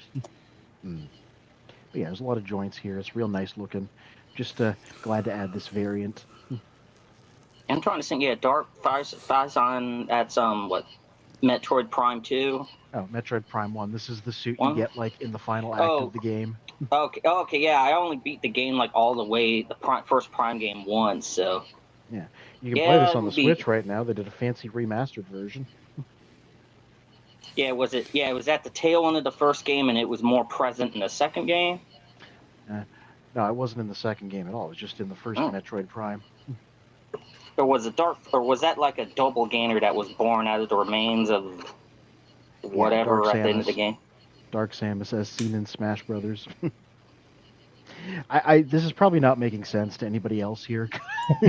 Yeah, everybody else is like. Trust me, it's very cool. I swear. I dig it. I had Metroid for the Game Boy, and I didn't have it for any other console. It was the Game Boy, and like the Game Boy, I'd always play like. Metroid 2. Yeah, Metroid 2 Return of Samus, and like that was my introduction to the Metroid universe, and it was like such an eerie game, and like I'd always play it in the dark because I had one of those like Super Game Boy things with the light and everything. Nice. Let me tell you, if you don't know, they did a remake of it for the 3DS. It's called Samus Returns now instead of Return of Samus. And then there was a good fan game, AM2R, other Metroid 2 remake, and that a lot of people. So there's people that will debate they like that better than the official one just because it's more loyal. The official one on 3DS feels more, especially in the combat, more like an action game, especially in the boss fights. Whereas AM2R is more like their original game. But it does they did create some new areas for AM2R, and the bomb sequence in that is. Yeah, if you have the ability to play 3DS games, I highly recommend tracking that down if you want to see a modern reimagining of that game specifically. Or play both versions. Play both of those. Play the 3DS one and then the AM2R. Those are both great to play. Speaking of video games, I don't have the kind of brain power to do emulators. You can use that game. It's not a emulated game. It's like an original fan made from the bottom up fan project game. So you can just literally just find one of the links that have stayed on the internet, because you know how it is. Once something's on the internet, it's there to stay. Whether Nintendo with their legal practices, like it or not. Remember, Nintendo was here earlier. Yeah. Yeah. Maybe we shouldn't be discussing AM2R. I'm going to hold out hope they'll send me an advance copy. If you don't see me next week, you know why. Yeah. Speaking of the video games, I asked you dishonored me. I asked Greg Berger if about upcoming video games, if he was approached to voice anything, and he says, I can honestly say no, but even if I was, I'd be under an NDA, so I couldn't tell you anyway. So it was kind of like a really vague answer. I remember why I didn't. I thought that about Greg Berger at the end of that con. Also, I didn't see him at the whole convention, so I didn't get to hear his voice. But the Grimlock RoboSense sounds like it was phoned in, like the voice on that. Wow. Am I wrong? Am I wrong? No, you weren't the only one to point that out. Okay. A lot of people thought that it just sounded like he was older now and he couldn't do the voice the same as he used to. Yeah, he's like, I felt like he was just not into it anymore. But okay. Well, that's weird too, because he said that Robeson, because he voiced that for Robeson is sponsoring him to go, or it did sponsor him to go to Europe for like the big UK Transformer conventions. Oh, interesting. Sweet. So, ooh, European conventions, those are fun. Yeah, everybody always. I got says two TF friends Nation's over there in amazing. Europe now. Mm-hmm. But I would say that's a bit disappointing for anyone who bought the Robertson Grimlock. The fact that Grimlock's I think almost double the price of all the Robertson figures. He's on sale right now. Okay, for $5,000. Sale. It only costs 3/4 of a Only house a instead of arm, an not entire a arm house. and a leg. Yeah. Just one of your kidneys, not both. He is on sale for $99.99. It's like $9.99. He's on sale right now. US. Yeah. Minus, like the 400 bottles of maple syrup to get him across the border. So Yeah. That's right. Yeah, That's for all the bribes. I found something else interesting too. Somebody in one of the Facebook groups had posted up a poll because they were really trying to stir some crap up over which of the Transformer games were better, the High Moon games or the or Devastation. And you know what game won? What? One that somebody put on the list, Armada. The what was that? 2002. PS2. Yeah. Yeah, 2002 It's actually PS2 game. supposed to be pretty good. It is. I remember playing it, and I was like, It's God, supposed to be hard. they're as hell, right. though. Yeah, it is. Yeah, a it's not difficult easy. game. But they were right. That was a really terrific Transformers game. I, can't believe that it's left out because Fall of Cybertron and War for Cybertron was so good. It's kind of left out of the lexicon because the Transformers that it was after, being Armada, being not a good series, and let's just say a questionable series, and Spelled the dub anyhow. The video game is arguably the best way to experience the Armada narrative. Yeah, in fact, that's why they wanted Tidal Wave to be a big Titan class figure, because everybody's like, no, Tidal Wave has to be huge, like that boss battle that everybody remembers. That's why they did them that big. Yeah, I'm glad to see that thing's getting love. I mean, I'd love to see 4 and Fall of Cybertron get remastered, but I'd be just as interested if they remastered the Armada game for modern stuff. I would be too, honestly. Yeah.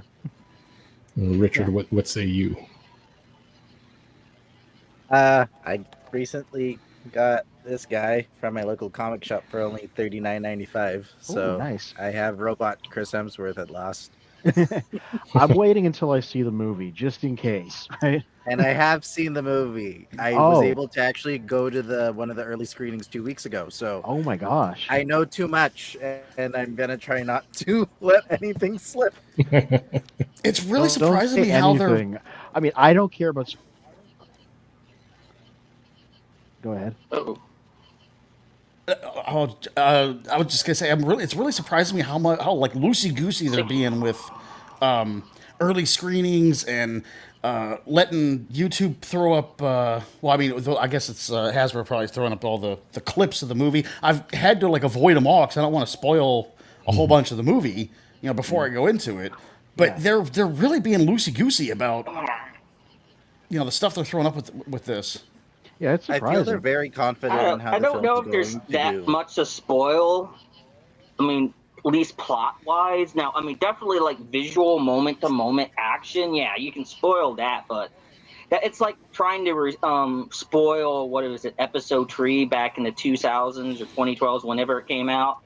I mean, everybody knew what the plot was going to be. It's just like I said, the individual action moments and set pieces you didn't necessarily know. Yeah. One thing I thought was interesting was they did the Hasbro Pulse stream earlier this week, right? And they showed off a bunch of toys, and they showed off some for Transformers 1. And like I won't say what they are, but there were points where they showed off some of them where they're like, "Oh, by the way, I guess this feature is a spoiler for the movie," and then they were just showing it off. Prime. Yeah, man, they're not holding back. I said, go ahead. Oh, I was just one more thing, and apparently it's already got a 92% on Rotten Tomatoes. Good. Nice. Yeah. I was gonna say, like, I don't really care about spoilers personally, but I know I'm a weirdo and I try not to ruin it for anybody else. Well, I know the one thing, with us going to see it this Saturday and then talking about it on Sunday, a handful of the Facebook groups are also trying to avoid putting out any spoilers because I believe the UK, they're not getting the movie until mid-October. Yeah.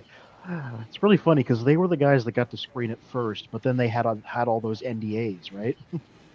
Yep. That's and funny. now they're not getting the actual movie until way later. And Shiva Kobe, hey Shiva Kobe, how's it going? Says I'm back from limited Costco run, Studio Series Springer. 86 Springer are in my local Wally Mart, but I'm waiting for my cheaper one from GameStop soon. Oh, I didn't know prices varied. Well, if you have one of those Edge cards like I do, you could get a few dollars knocked off the Transformers at GameStop. I always buy. That's why I try to buy them there because it's just a little cheaper always. Same. And Charlie C says, not sure this is old news, but Microsoft is rumored to be re-releasing Fall of Cybertron and warforcybertron video games. Yeah, they're doing something. It's been classified. We talked about it last week, Charlie. Yeah. Any updates on that though? Not that I know of. They classified a couple of things, and people think it might be those because it's Activision or something, right? I don't quite remember it. Yeah, because they own Activision now. What I found out was because I'm an Xbox guy. I'm on Xbox. The Fall of Cybertron has been put back up on the Xbox store, but it's not available for purchase, which is kind of making us all wonder, well, why is it on the store if you can't buy it? It's because it's probably coming with redoing the game. Yeah. The end of my sentences tonight are just brain farts. God. We understand what you mean, so it's fine. Shiva Kobe says, if you have the Edge cards, you get 10% off of Platinum. And Impactor says, RIP for people in UK. Yeah. One thing about languages, when I was living in Montreal, there's so many different people from all over the world. Yeah, everyone speaks every language poorly, but we all get by. It's because we're flappy heads, according to some Americans. That's a new one. Flappy head. What the hell is Yeah, the that South mean? Park guys. Oh man, Oh. 90s. Yeah, no, Looks this like you're is just out here inventing new slurs. hey guy. What do you mean 90s? The South Park's still a thing. That's still funny as shit. Still exists. No, but I it's know not that. new. It's not new, is what I'm saying. It's been around since the 90s. Flappy. Oh. Floppy has Terrace. Terrace And I and saw Philip. they're waiting to do more new episodes until after Trump gets elected so they can be more timely about it or whatever. Oh, the last one on ending obesity was hilarious. Yeah, because I think I heard on the radio that they, the last elections, they kind of had a whole season written based on whoever they thought would win, but the whoever won as president didn't, so they had to kind of like rewrite that entire season. So they're avoiding doing that for this time around. Yeah, Hillary Clinton. Yeah. Oh dear. They're eating all the cats and dogs. And I live in Ohio, so that's very local for me. God. When was the last time you checked on your cat? He's inside. Beat me to it, you Beat me. Do He's inside, laying down. Not usually. They're very up on the draw. Let me have this one. And the thing is, Haitians have some good food. Like, if you ever have a chance to get pumpkin and beef Haitian stew, that stuff is bomb. Yeah. And it's going to get colder season with the fall and winter seasons. Get a chance to eat that, eat it. Mm-hmm. What's Delicious. cold? What is that? Huh? Well, I don't Well, understand you're the in word. Florida. You're in Jurassic Park of America, so They don't make that You don't where know you're what from. You cold got to is. ship it in. Yeah. yeah. You have like a ice storm in Florida, and what is it? Texas? It would be like Texas a few years ago when like Ted Cruz tried to run off to Mexico or wherever, and like people's pipes were bursting from them freezing and everything. It was crazy. That would be Florida if they had an ice storm. Oh yeah. Oh yeah. And I just put something in private you got to put up. Okay. Charlie C says, I was born in Springfield, Ohio. See, I'm not super up on like American politics because like why would I be? It took me a while to realize that this Count your wasn't some sort of blessings. Simpsons reference when they kept talking about Springfield. No, there is a Springfield, Ohio. There's a lot of Springfields in the U.S. actually. Yeah. I know that's why they gave it the name, but it took me a while to realize that this wasn't some sort of elaborate joke that I wasn't getting. I think ultimately, like, it's not said because then it wouldn't be as funny. But I think it's Idaho, Springfield, Idaho, isn't it not? Yeah. No, it's Springfield, Ohio. Is it Ohio? You're talking about in The Simpsons, you mean? Yeah. Yeah. There was a document I read years ago that gave every single hint as to where it would be. Like, it can't be anywhere specifically because there's too many contradictory references, but at least in the early seasons, it seems like it was probably California. And then after a while, they started changing their minds about that. Oh, you're going to break the AI with that. That's so funny. Oh, God. At first I was going to that. say it's the cartoon, so that means Rumble is the blue one. But then I remember in the actual movie, they never identify which one is which. So Yeah, I saw this one in one of the groups, and I think anytime someone starts doing the Rumble Frenzy question, it's like I'll just respond with like a little clip of like, you know, WWF Royal Rumble where everyone's just fighting everyone. You know, or sit back with popcorn because it's it's going that direction. I'm a fan of the theory that they change their colors back and forth to mess with people on the regular. That seems like something they do as characters. Well, I think there was like a fan-created comic strip where Starscream points out, it's like, hey, I noticed that every time someone tries to ask you about it, there's like some sound interruption or something. And you got like Shockwave's trying to find out Megatron's, and then Starscream points that out, and then everyone else leaves, and then you see Frenzy and Rumble swap colors once everybody else is gone. And Soundwave's like, you guys just do that to F with people, don't you? It's like, yes, Dad. Mm-hmm.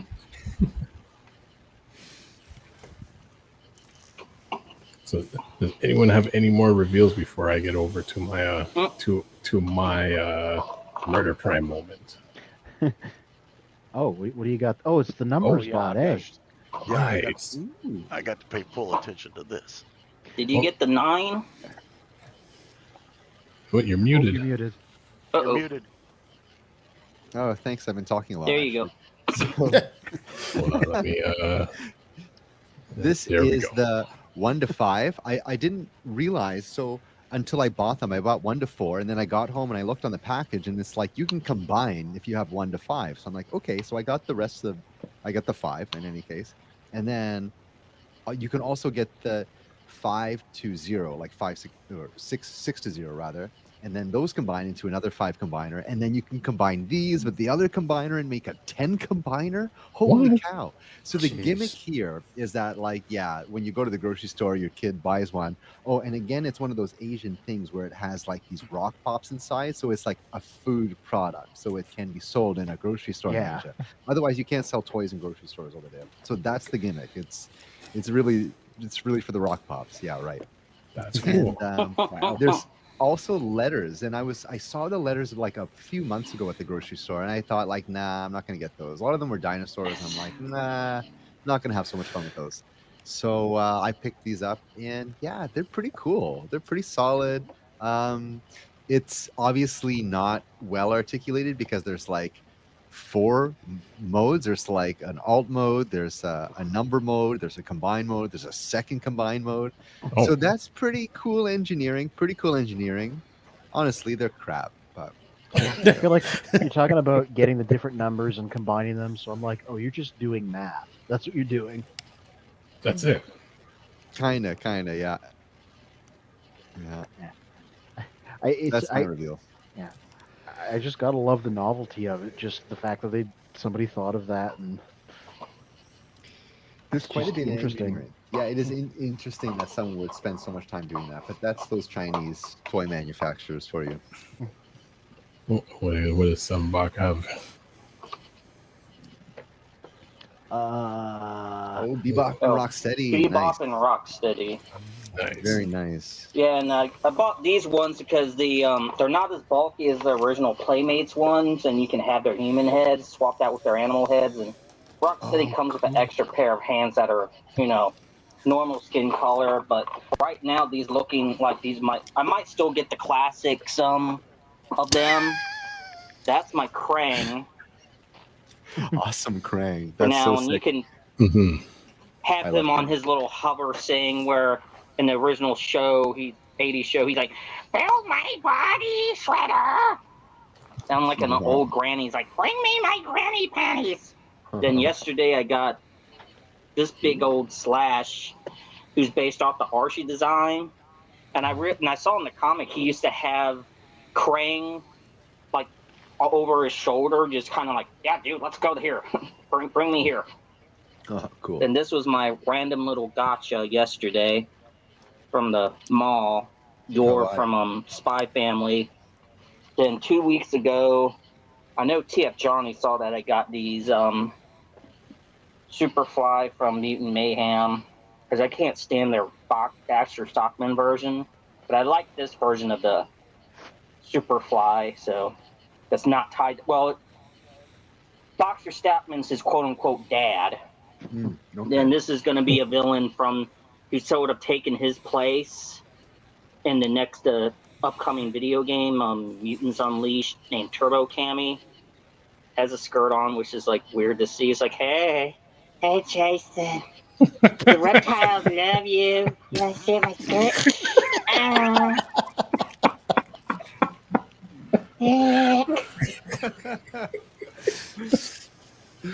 After hour show. Then got these two because they remind me of I'm not a Five Nights at Freddy's guy, but these two kind of remind me of the design motifs from the old Capcom 3-in-1 Midnight Wanderers game. So you have like the same body type with their little goblins and marionette puppet enemies. There's twin enemies. There's sun and moon enemies in that game.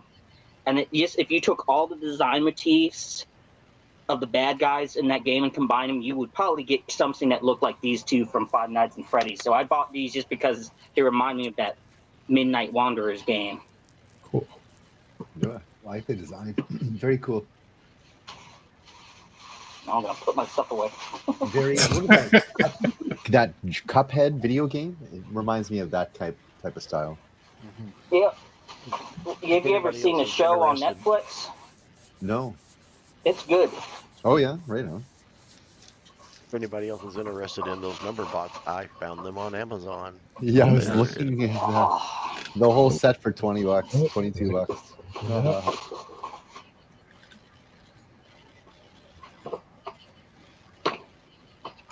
All right, I want to hear Spin's. I know, I'm waiting. It's coming. Yeah.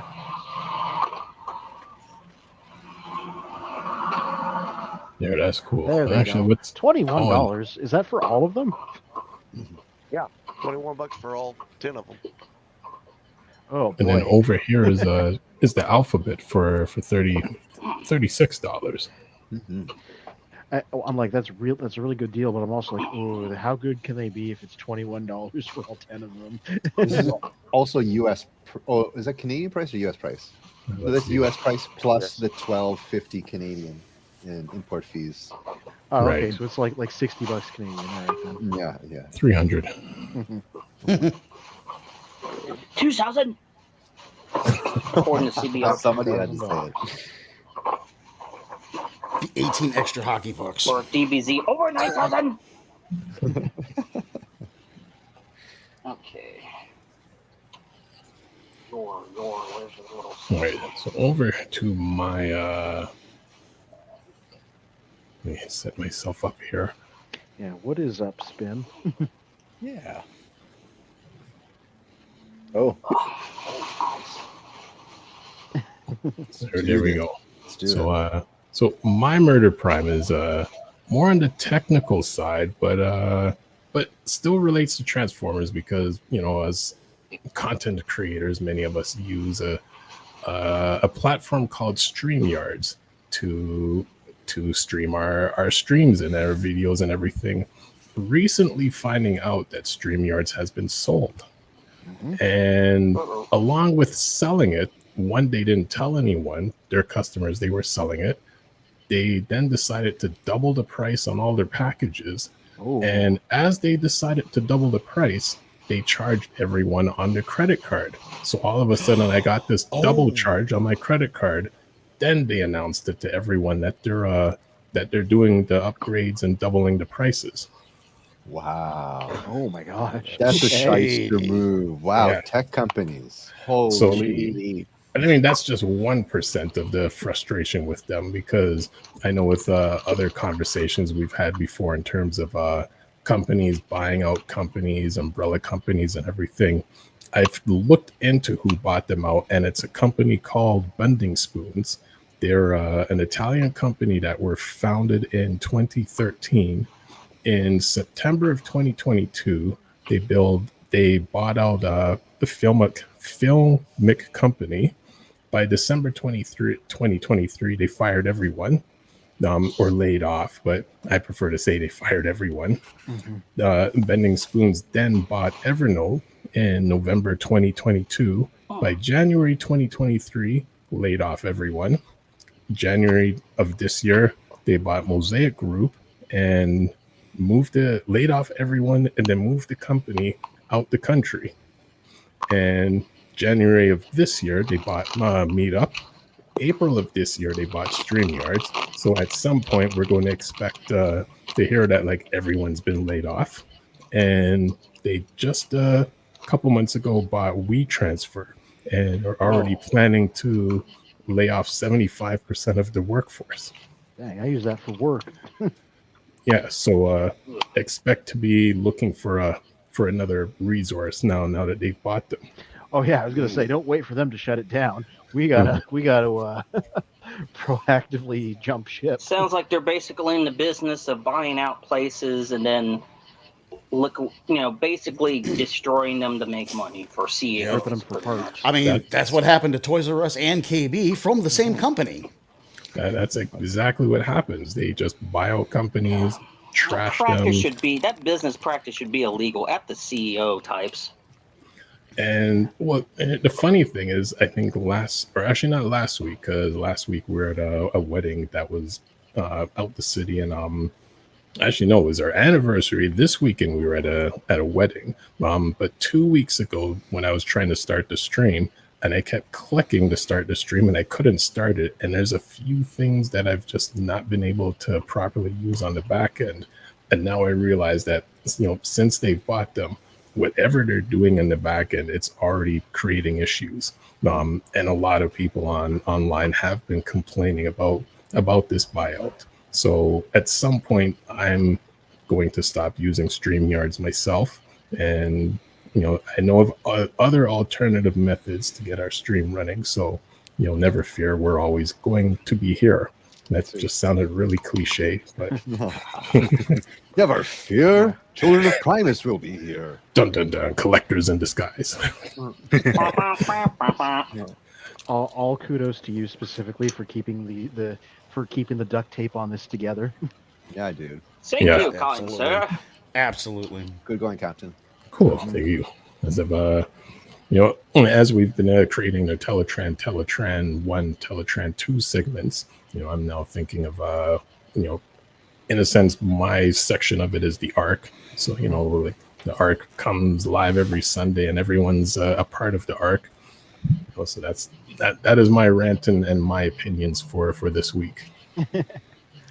On the plus side, Children of Primus has now reached over 400 subscribers. The thing I always say about numbers is, now imagine 400 people in a room and they all came specifically to see you. Think about how many people that actually is. Yeah. That's a big room. Big That's a big room. Obviously onward and upward, but always take a moment to think of something like that. That's awesome. Which, I mean, on that sentiment, a lot of people will say focus on subscribers, on social media and everything, and it kind of works in the grassroots level, especially say more like on the SEO end. There's only so much, you're standing on the soapbox saying, watch my channel. Really, they're more focused on how many outsiders and visitors are telling other people to watch your channel. So it's not so much us saying it; it's how much of those other 400 and millions of subscribers that are telling each other to watch us, and all of our other channels that we have listed in our description. That's where it's at, totally. Yeah. James Coleman says, truly prime spin. Thank you. Yeah, dude. Yeah, that's what they call viral marketing, or viral whatever, spreading the word. Well, word of mouth never fails. Viruses always win.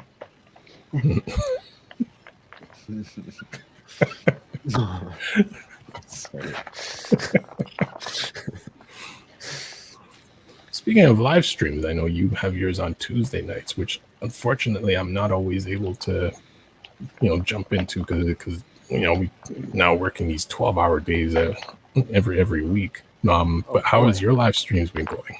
Yeah, it's been a lot of fun. So yeah, I have my regular viewers, and it's growing slowly.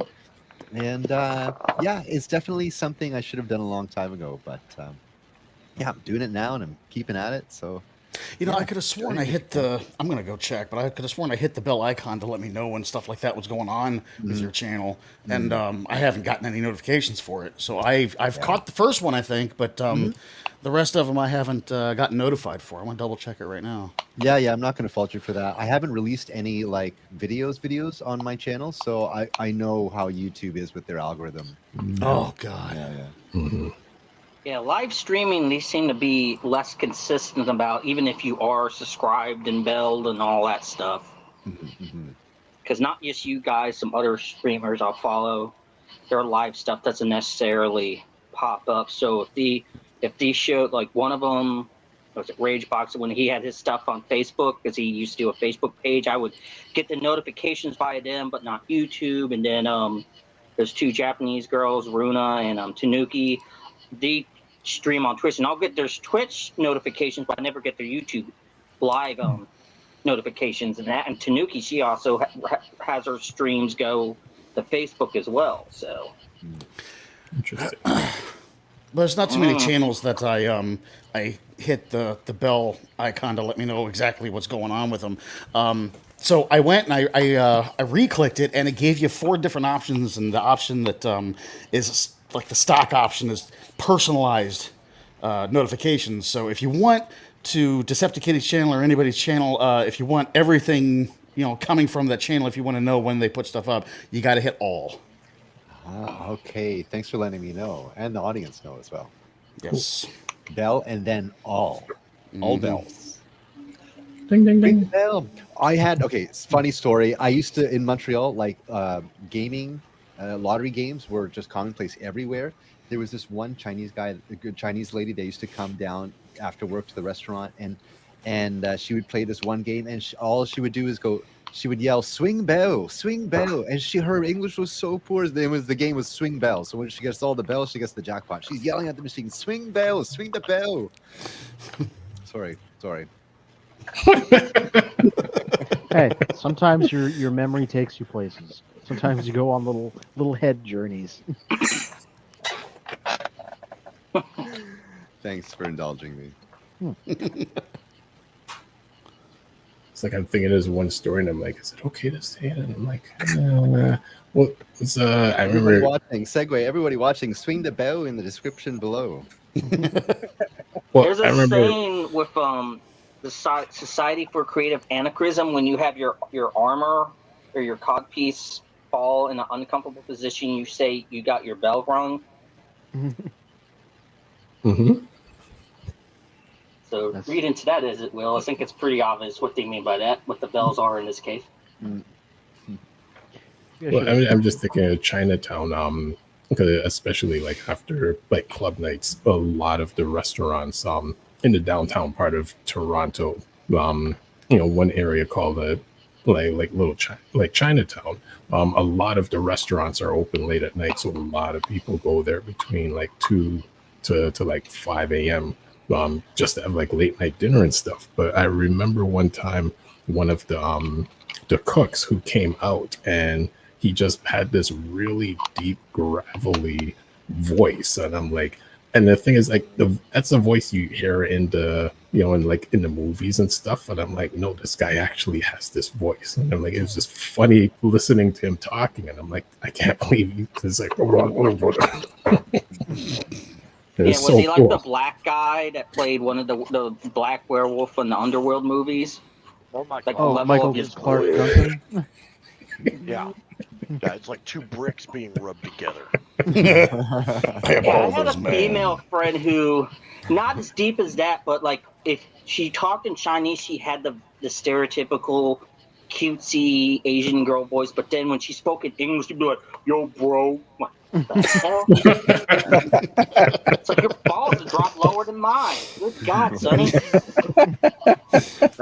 I used to play on a text-based game, and where of course, there's no visualizations. It's like reading a book, but you're writing the story of your character. Nice. So everything you do to walk into a room, you had to write a little bit of a paragraph to go through with this. They were called mushes back in the day, of muxes. Yeah.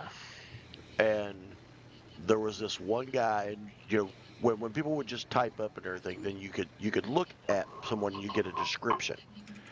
And in his description, it said, when this man talks, it sounds like glass being chewed. And that has stuck with me for frickin' ever. I remember those. I remember doing those on MySpace with Transformer stuff. Crazy. MySpace. Yeah. I used to see those all over the place. Join this mush, this mush, this mush. I'm like, what the heck is a mush? And I never figured it out until Magnus just like in one sentence described exactly what it is.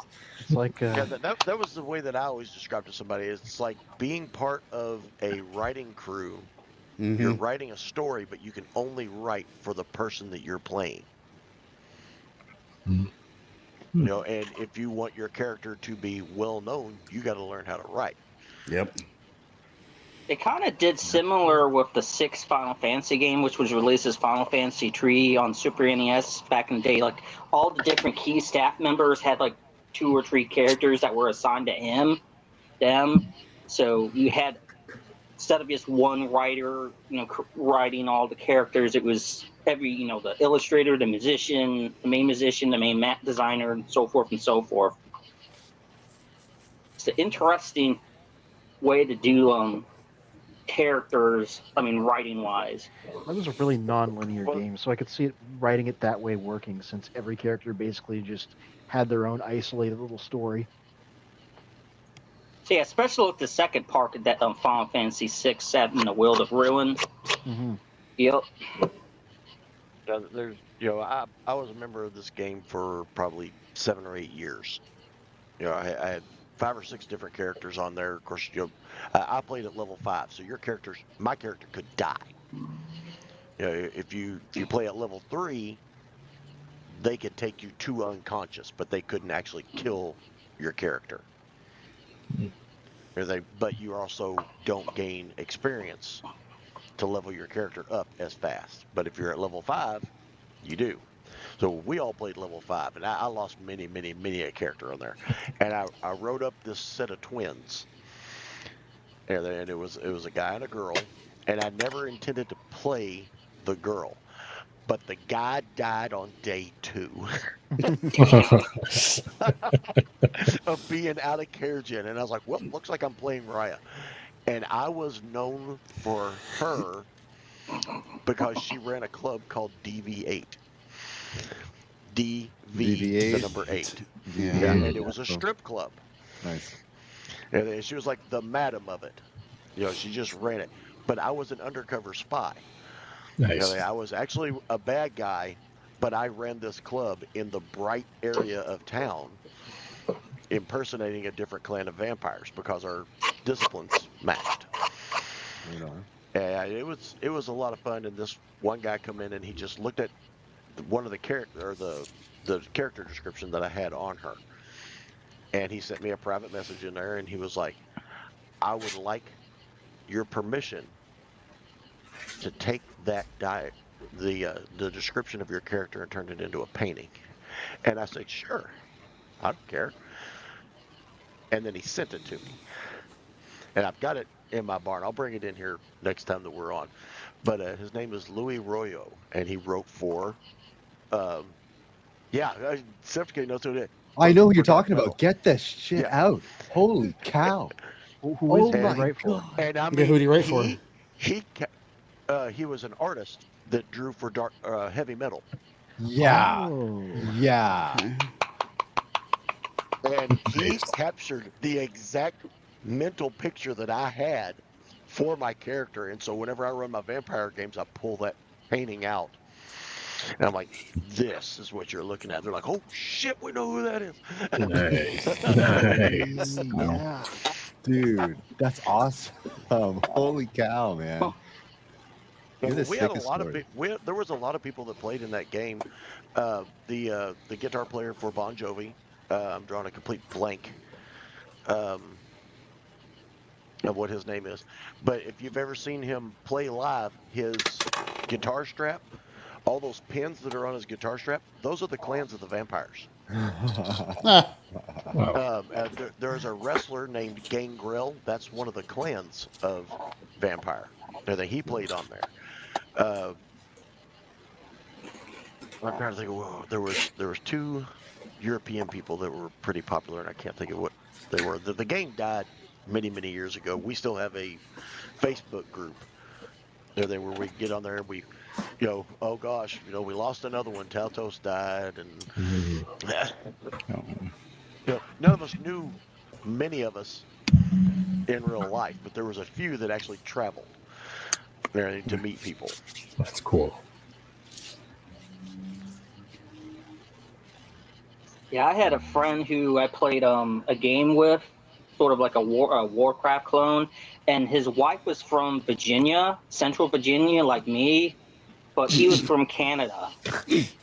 So it was always interesting when he's like, "Oh yeah, what did I play that character? Seraph."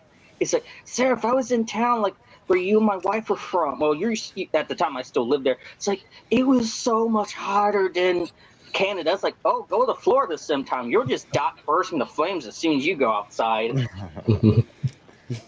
He thought Virginia was bad. My tech guy, Pete, that comes on here every once in a while, the guy that takes care of the system for me, he met his wife in that game. Oh, wow. Nice. And they were just characters that were interested in each other, and then they got to just talking in side chat. And then he went out to Oregon to meet her and stayed out there for 2 years, married her, and then brought her back here. Wow. Online Online they met dating. at that game. They met in that game. Wow. Speaking of semi-famous people, the Fanboy Expo that Greg Berger was at, they had it kind of set up like a maze. There wasn't like aisles per se. You just kind of had to like go through and and where all the booths were, and then all the celebrities that were there were kind of out on the outer two walls. So we did the whole Greg Berger thing, and then I'm walking around with Jetfire, and I'm just kind of like holding them up against my chest because I don't want any people banging into it, right? And I just happened to walk out. Some of the ends of the maze kind of came out like in between these celebrity booths, and I came out in between one, and I look over, and the guy looks over at me. I'm face to face with Dean Cain, and he looks down and goes, "Oh man, that's cool." Right on. Dean Cain. For anybody who don't know, it's the '90s Superman, Lois and Clark TV series. Is the guy from that. Mm-hmm. I used to watch it. I used to watch that show all the time. More of a fan of Smallville. He got huge too, and he got like he's kind of carrying some extra weight in his gut, but my God, his arms are huge. Mm-hmm. So, around the room, real quick. Who's the most famous person you've ever met? I have to actually text my girlfriend because I don't remember his name. I don't know who he was because it's not something I knew, and I didn't know who he was then. But it's a funny ass story. That's gonna take me a minute. I haven't met a lot of like famous people, so it's more like picking which of the people I have met qualifies. There was a thing on Facebook a while back, and it was one of those little things where you put a list of like 5 famous people on there, and it's like, who have you not met? Mine was difficult because my friends know that I got around to a bunch of shit. And they were all like, oh God, because I put like 15 on there. Pick the one that I haven't met. Crazy. I think mine be Dale Earnhardt Jr. See, we're in Canada, so yeah. Unless they're dressing up for the weather. Frozen tundra. Yeah. You see, for me, it's a bit of it's a bit different because working in music, it's like not only getting to meet like a handful of famous people, but getting to perform with a couple, which was really cool. Yeah, that would be cool. Mm-hmm. Yeah, who'd you perform with? Which was actually a funny story, because we got to open up for Public Enemy in '99. Wow, that's crazy. So it was like me and my homeboy, like we were living together, and Professor D was also part of the group. We opened up for them in '99. The funny thing is, me and the homeboy, we were working. Who's now DJ Ghost? We were working at a restaurant at the time, and I just started working there. And we were able to book, opening up that night. So we had that night off. Chuck D then says, what are you guys doing tomorrow night? You want to open up for us in Montreal? I was supposed to be working that next night. So I call in sick, not realizing, calls in and tells them, oh, we're going to Montreal to open up. So after when I come in for my next shift, they're just like, yeah, you guys, you weren't sick, were you? And it's like, don't worry. I would have like quit that night too, and you guys had an amazing time. And I'm like, whew, like just tell them that they misheard you and you were making sick beats.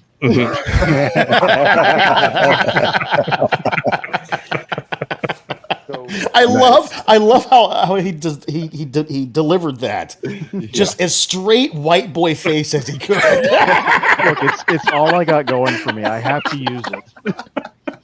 It's perfect. So, man! Like 5 or 6 years ago, when Motley Crue did their last tour, which wasn't their last tour. It never is. But we went to Evansville, got floor seats, and everything, VIP treatment, and everything. Going through the concert, Alice Cooper and all of them were there. And after Alice Cooper got done, they're setting up this. They're getting all of his stuff because his concerts are like a damn carnival. They've got the 9-foot statues and everything, and the guillotine, and all that. So they got to get all that off the stage. So I took that time to go to the VIP bar, use the bathroom, get a fresh drink, and come back for Motley Crue. While I'm in the VIP bar, I'm waiting in line. There's like 6 guys in front of me. This guy comes walking in, and I don't know who he is, but everybody's freaking out. He's well muscled and everything. I figured he was probably a sports an athlete, because I don't watch any sports. Like, and everybody's running up, taking selfies with him and stuff like that. And so he's just making his way around the room. Like, and I'm just, all right, and he comes up and he goes, so I guess you want a selfie too. I said, it wouldn't do me no good. I don't know who you are. Like that. And he went, oh, well, I want a selfie with you then. And he spins me around and pulls his phone out and takes a selfie and posts it on his Instagram. And then, well, it was the wrestler Shawn Michaels. Nice. Nice. He and the lead singer of Motley Yeah, Crue are like best friends. He would and appreciate that. They always leave a ticket for the other one, a VIP ticket, at the box office for the other one to come into a show if they're in the same area. Well, he was there for a wrestling thing the next night. So he came in early to come to the show.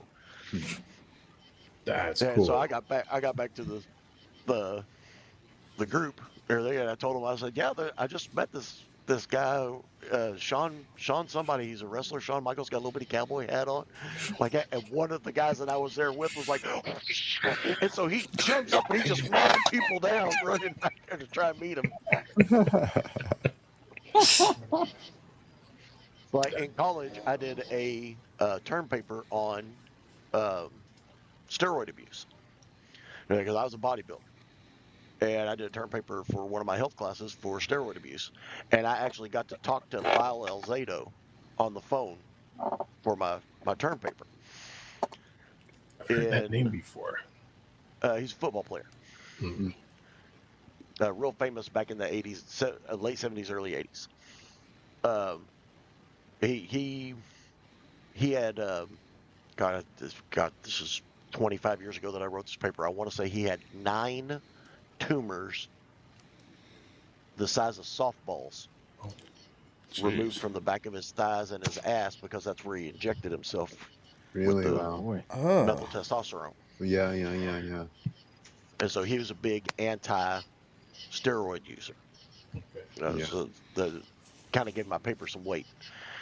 In '92, when Clinton and Gore were running for office, they had a rally in Owensboro, and I was the vice president of the Young Democrats. And I got to ride in the limousine with Tipper Gore and their daughters from the airport to the rally. Nice. And then Al Gore did his little spiel, and they got in the limousine and left. And the following week, Bill Clinton was coming to Louisville. So me and my cousin jumped in a truck, and we ran to Louisville for the rally. And we couldn't find any place to park, so we parked in a handicap spot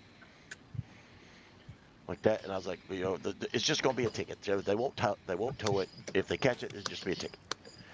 And so we go inside, and this place is jam packed. It's at U of L's Coliseum, whatever it was named. And we get in there, and we can't find any seats. And so we're standing at the rail. Everybody's all hyped up and screaming and hollering. And these 3 Secret Service guys come up behind us. Like that, and Travis goes, you see them? And I was like, yeah, they're really serious about them handicap parking spots. It's going through my mind. And I hear one of them go, are we standing beside the gentleman in question? Like that, and I'm like, oh my God, we're going to jail. We're going to go to jail for parking. And hand hits my shoulder, or hand hits Travis's shoulder, and they're like, gentlemen, you need to come with us. Yes, sir, here we go. And we go down behind the stage, and I don't remember her first name, but her last name was Vasquez, and she was the PR manager for the campaign. Well, she was in Owensboro the day before, or the week before, with us, and got to meet me and my cousin because he was the president of the Young Democrats. I was vice president. And she recognized us when we came in and sent the Secret Service to get us and brought us down backstage. And she was like, so how would y'all like to meet the next president of the United States? And we're like, hell yeah. And I'm sure somebody's talking in his ear and everything, but whenever he come down off the stage, he was like, the Glenn brothers. Like that. And we're like, well, we're cousins, but yeah.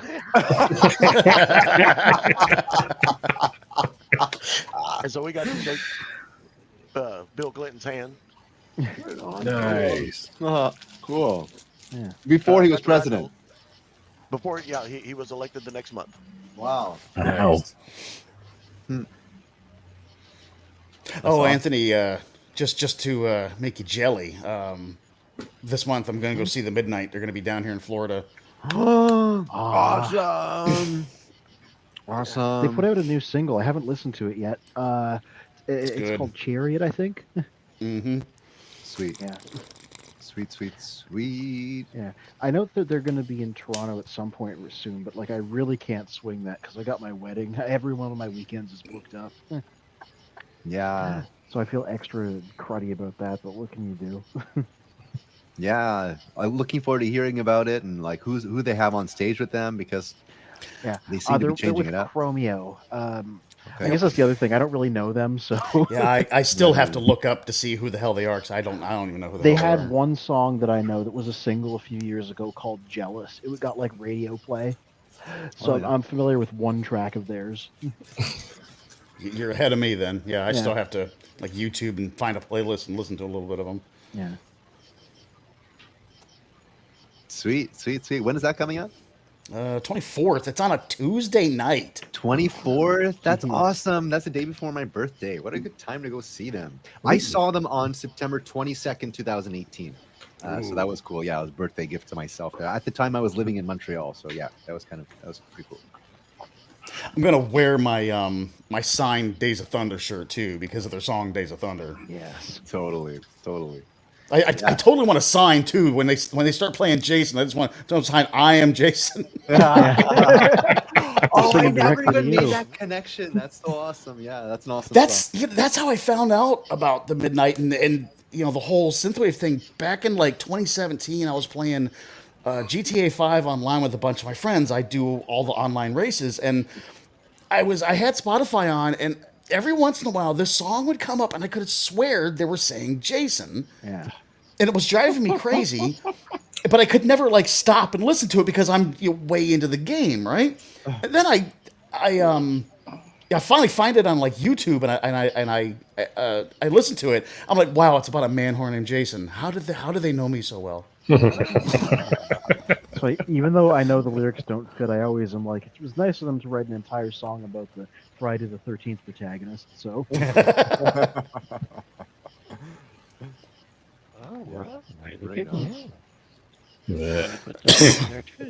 Afo77 says I saw Chromeo at Electric Forest. It was a very good show. That's good. Oh, right on. Austin. So, I know we're in Richmond, Virginia. Put a couple of things. Go ahead. I know in Richmond, Virginia, Gua is local there, and I grew up not realizing there was such a big deal. Like, I mean, historically, I was like, just be like these guys I know that would be wearing these crazy costumes that I would see around town sometimes. Like my whole childhood, and then to my and then well into my adulthood. Like, when did I move to Ohio? August 6th of 2019. So that most of my life, I just grew up with them being like, oh, they're just these guys I know that get really into cosplay of characters. I don't know what they are. Oh, and then another person that I just kind of grew up knowing was Ahmed, the Muslim fellow. He tried getting into politics a few years ago, but he's mainly into like helping victims of like human trafficking and working pro bono or whatever when you work for. But Kasim Rashid, and he's just some random dude I know, and then it's like I'd never realize, oh, he'd be like on talk shows and shit, and he'll go on Fox and just to aggravate him because he's Muslim, so they can't stand him, and he's like he just loves making the Fox News people look dumb. Not hard to do. Yeah, that's true. But then I remember being at Paramount King's Dominion, and I remember the wrestler Mankind, Mick Foley or whatever his actual name was. And he's like, I always remember seeing him because they were like, come on, Mick, we got to get to the, before the Stuff March. You're one of the first people to, have to go into a match tonight. And then the female friend that died a few years ago, it turned out like one of her biological parents turned out to be like Rothschilds. Oh, cool. Oh. And her adopted cousin she grew up with was like a politician in Pakistan, so I almost married into that. The Rothschilds in the UK and Crazy. And Pakistani politics, plus her second adopted family with her little sister Akane, who worked for Square Enix. I mean, not anymore since her sister died. She's focusing on like teaching like programming now, but. Yeah. So I would have been like, I have connections to the Rothschilds, Pakistani politics, and Square Enix in Japan. Oh, so when people make conspiracy theories, they're really talking about you. I guess. Yeah. Pulling the strings. Yeah. I think the most famous person that I can settle on is 10 million years ago. I was going for a job interview to do not a job interview, an interview to do an internship at CBC in downtown Toronto. And while I was waiting in the lobby, William Shatner showed up. And I remember this distinctly because this was right when the Tiger Woods scandal broke. And he was just at the desk looking at the news and talking with everybody that was there about that, because he was just finding out about it then. It's a weirdly specific thing to remember, but that's like the surrealness of it, you know? Mm-hmm. Anyway, I did get the internship, so I took it as a good omen. Right on. Yeah. There's not much more to it, but like that's the most famous person that probably comes to mind. That's cool. I take that back. Richard Petty. I met Richard Petty when I was like 15. And it was funny too because I shook his hand and I literally took a shower like this for the rest of the week because I didn't want to wash off the king's mojo, man. I know my dad once, he said he was using whatever urinal at the airport, and Troy Aikman ended up using the urinal next to him because it was the only one left, and they both of them had to get on the next plane like in like 5 minutes or so there wasn't any time for the one urinal between two, every two people rule. It's like you gotta go. And they had a little brief conversation about like college teams or likes, because I think both of them had like hats for whatever colleges they went to. So my dad Michigan, and I don't know where Troy Aikman went, but they were talking about college football for a bit while their things are out and they're just whizzing. That's how it goes. This is true. You got to do something. Eyes on the road. No, before just to be like, hello, man, with your pants down to the left, directly to the left or right of me. Let's talk about football. Well, before we wrap up for the evening, Mr. Magnus, you sent me this from Shozy. Lemon Tree has re-released the Shockwave Purple Potato. It is the masterpiece that I have for my Shockwave. Very nice. Yeah. Yeah, he changes into the Nemesis, right? Yes. Or no, he changes into Galvatron's ship from the movie. The Revenge, I think it was called. Revenge, yeah. Yeah. Yeah, that one. They even got Unicron in the back. Yeah, very nice figure. And if you go to the one up above that, they now sell their sticker sheet.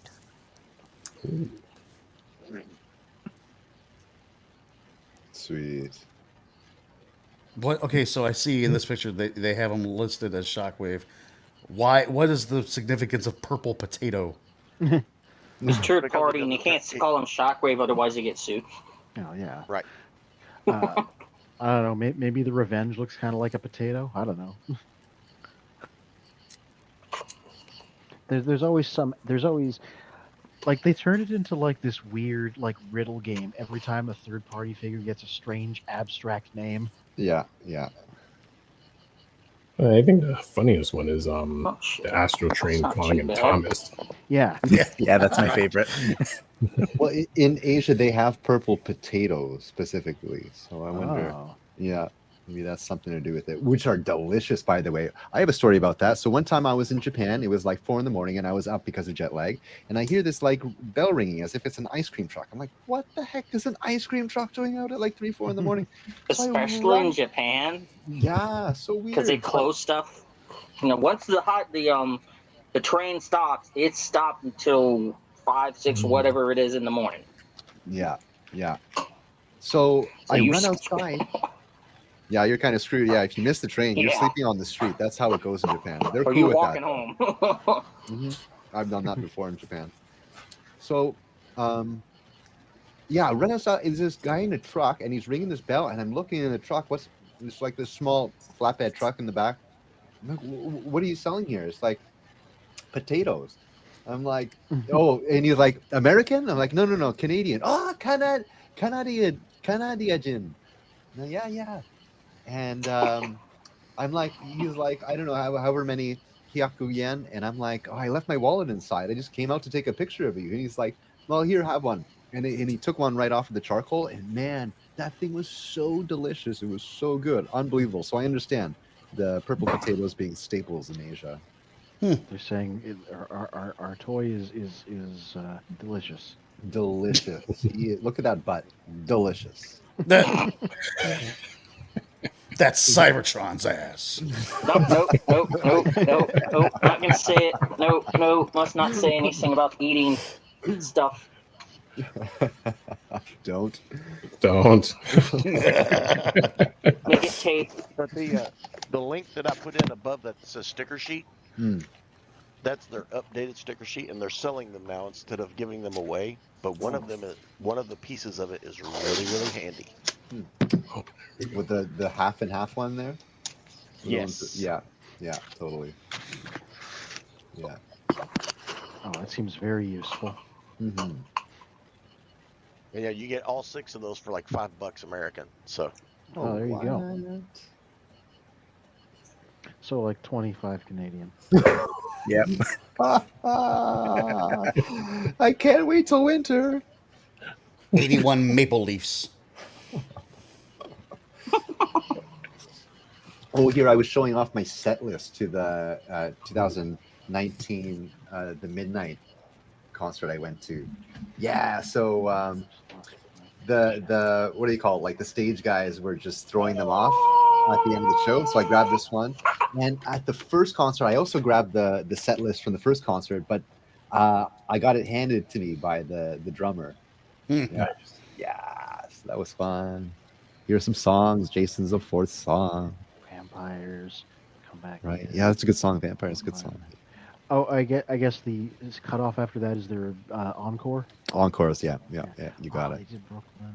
Oh man. Oh, this was amazing. Yeah, this okay, and like so, this was a unique song. I forget what this one was about. LWTUA. That was really cool. There was like America 2.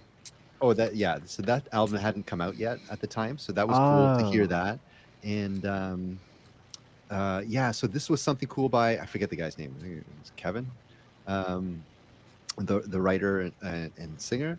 Yeah, there was some unique stuff he did from his repertoire, which was really cool to listen to. And he asked the audience, like, should I do this? And we're like, yeah, do it. And yeah, it was really cool. It was really cool.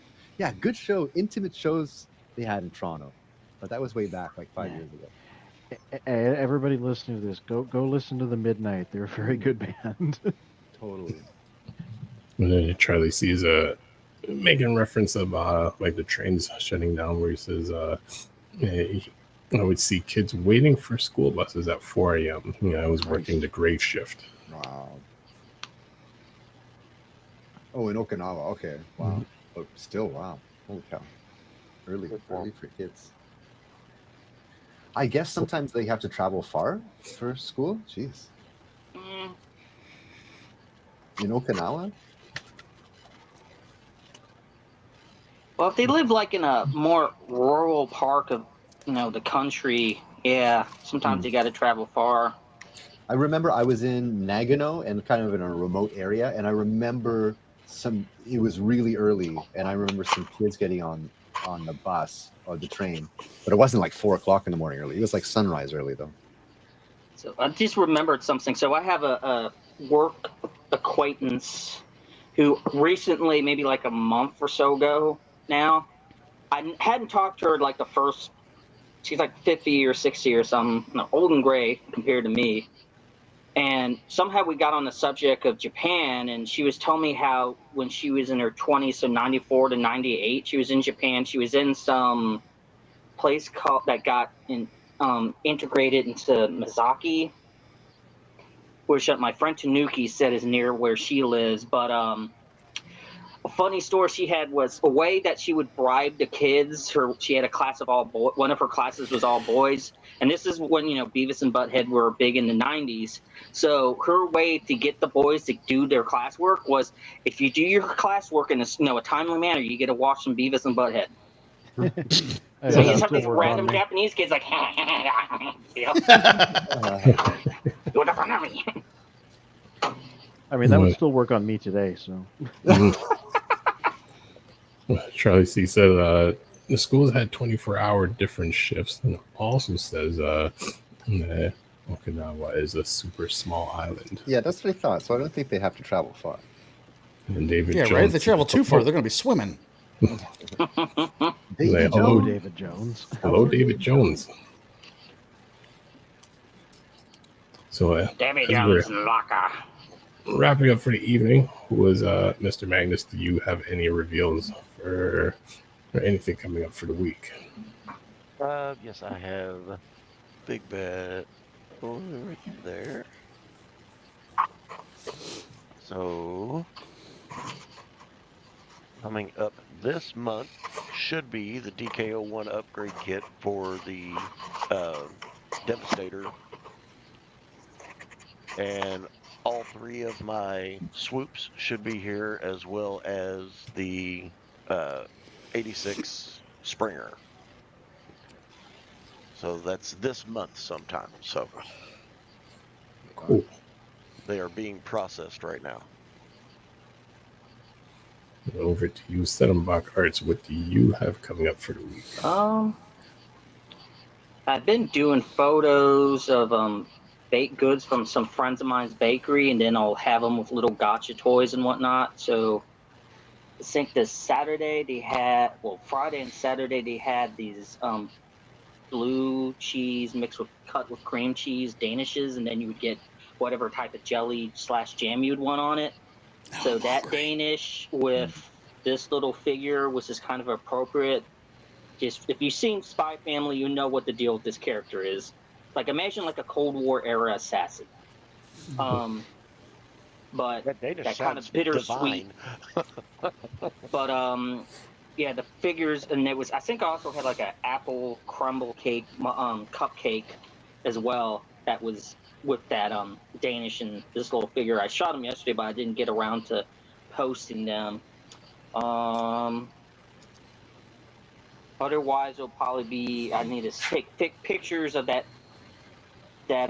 Slash. Now I'm going to try to do have Krang over his shoulder like it was Teenage Mutant Ninja Turtles Adventures Archie's Comics 23, I believe, because I never realized that was a thing, that hey, Krang is outside of any of his little tech, just hanging on the Slash for dear life as he walks around. So I was like, I want to take a picture of that, and then that Bebop and Rocksteady, I have taken them out of the case and then put them back, so I'm going to do some photography with them, since those are...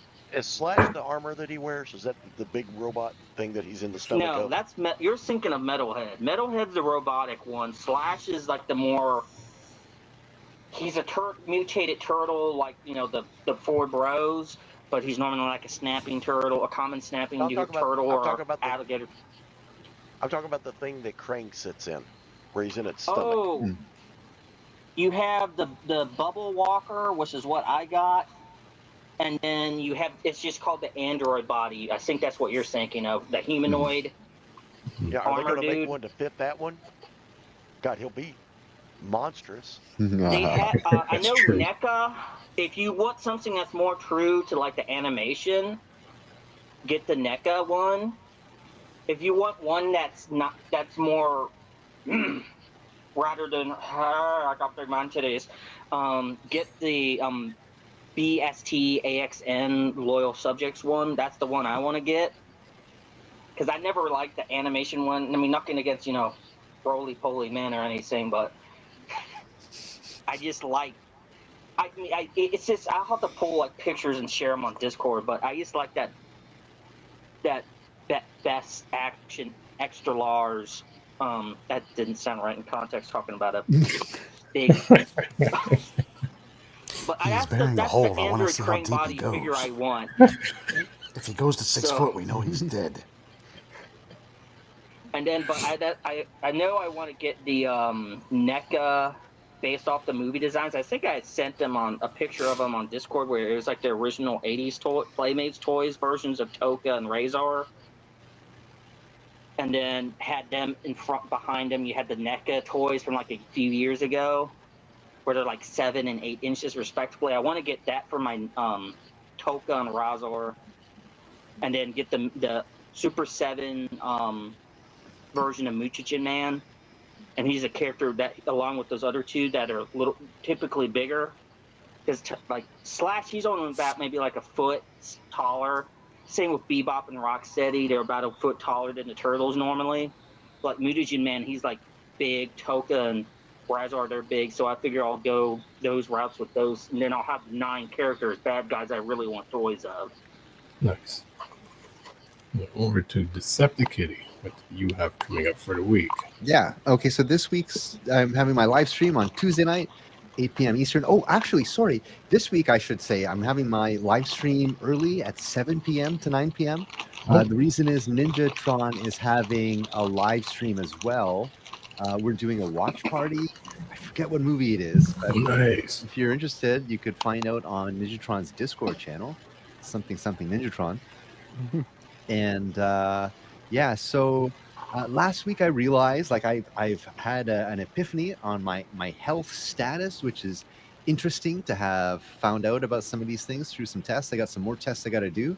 But yeah, I was having a theme of like having like soda and snacks that I find at the Asian grocery store and having like a different thing each week and talking about it and like doing a tasting type of thing and enjoying it throughout the stream. But like now concerning my health, I'm thinking, okay, maybe all this sugar stuff is definitely not the way to go. And so I had a little bit of a talk and discussion about how sugar maybe isn't like the our friend as we all like to believe, and maybe it's like the new version of cigarettes in the sense that like, you know, doctors are just okay with it. Yeah, it's addictive. Doctors are okay with it. Instead of doctors saying stop eating sugar, they're just like, okay, here's an injection for that type of thing. Anyways, without getting into that, yeah, so more healthy stuff and like, yeah, all kinds of positive stuff on Tuesday night stream, but a little bit earlier. And let's share the love with like the Goober lineup. Okay, and it's like I'm on Tuesday, Goober's on Wednesday, and Ninjatron's on Thursday. Then there's Aaron Archer on Friday, he's been a little bit busy the past month. And then Saturday is Proto Man on the Canadian Slide podcast, and then Sunday it's Children of Primus, and I think Monday Vangelis is streaming, another internet personality. So yeah, just filling up that week. Nice. Choose your fighter, right? Yeah. Cool. Over to Toy Warp. What do you got coming up for the week? Nothing for Toy Warp Vintage reviews. However, over on Cruisers Motorsports, it's one of those videos that, like, you know, you do just to get off your chest. Recently released over on Cruisers Motorsports is a review of the 1994, how do I put it, reimagining of Bandit. It was a made-for-TV movie, and a nice review of it on the channel now that I finally got out of my system. I'm glad I did. Nice. Richard, what do you have coming up for the week? I might have a couple Transformers One pieces that might be revealed this week. I'm seeing if I can get it done before Transformers Day on the 17th, but it might just make it for the premiere. Okay. So you might see some more art coming in the pipeline, hopefully. Cool. Appropriate for Transformers 1 coming out. Mm-hmm. Fear or Courage. All right. So on Friday, my next review will be a blast from the past in the form of G1 Rodimus Prime, who doesn't get enough respect. That's got the photos done, got the writing mostly done, so that'll be out on Friday on childrenofprimus.com/news and reviews. Next one, I don't know. I spent some time today taking some photos of my dramatic capture series box set, you know, the one with Tank Megatron in the nice silver, Netflix Soundwave, and a little Voyager Shockwave, and the maybe that'll come after Rodimus Prime. I already took a bunch of the photos, unless something else appears. But look forward to that. And at this point, you can always have a look at my archive on childrenofprimus.com and under the blogbots. Right, sorry, it's under blogbots now. The news and reviews thing has been kiboshed. Yes. The URL is a little bit simpler now. Just Google Children of Primus. You'll find it. You'll find it. It's not hard to find.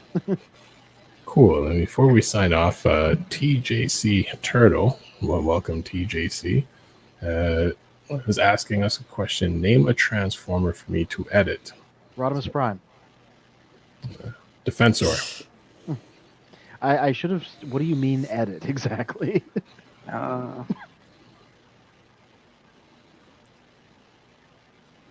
Before we sign off, let's see if they're able Karada. to give us Beast an Wars Neo. answer. Oh, Karada. Mr. Magnus, do you have a... Oh, they say to make an edit of. Ah. Mr. Magnus, Sorry, do you I have a still don't transfer? understand what that means.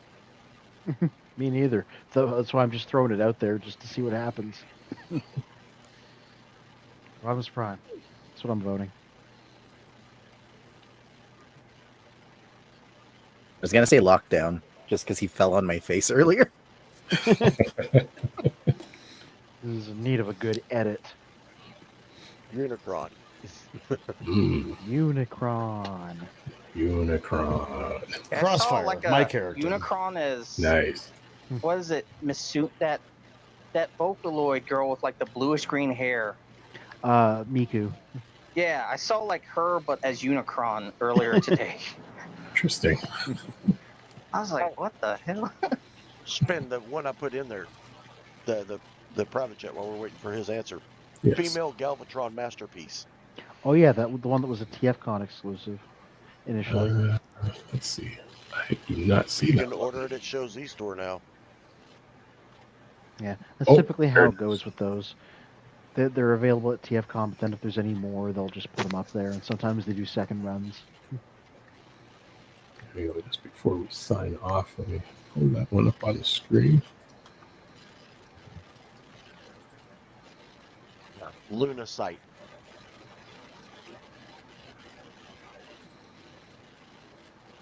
Yeah.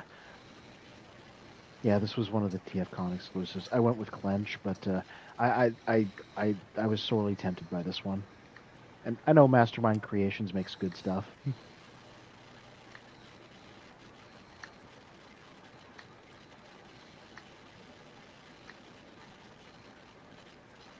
Yeah, isn't that the character that they keep on having where she adopts the forms and powers of different Transformers? That Eris, whatever her name is. Yeah, I understand they have a story where that's what she keeps doing, like in the Pack-In comics. Yeah, it's kind of like Mega Man, but to Transformers. Yeah, basically. I like it when they have such good facial expressions when they do the variant heads. What reminds me, Cheetah Toys, they have started a Mega Man toy line. They got the first wave has Mega Man, Iceman, and Flame Man from the first game. They look pretty nice. I had seen them both in person at the what's that shop I go to, Mavericks, that I showed the video of the one time on Discord that had all the third-party stuff. But maybe a month or so ago, if even that store, they had all three of them. Then I saw a review on them, so.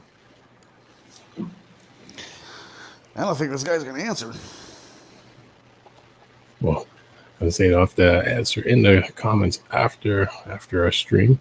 And we always tell everyone to like, subscribe to the channel. Don't pass it around to friends in an Afro skit. 77 says I'm off and have a good evening, everyone. Later on, Austin. Thanks for tuning in. Ciao, yeah. Cool. So as we end the evening, I thank all of you guys for coming through. I thank everyone in the comments for coming through. And like and subscribe to our channel. As we see at the end of every stream, until all are one. All are one. All are one. Doing the end scene. This week, the end of StreamYard, as I'm trying to end a stream. It's like the end of Evangelion, but it's just the end of StreamYard. Oh God, no.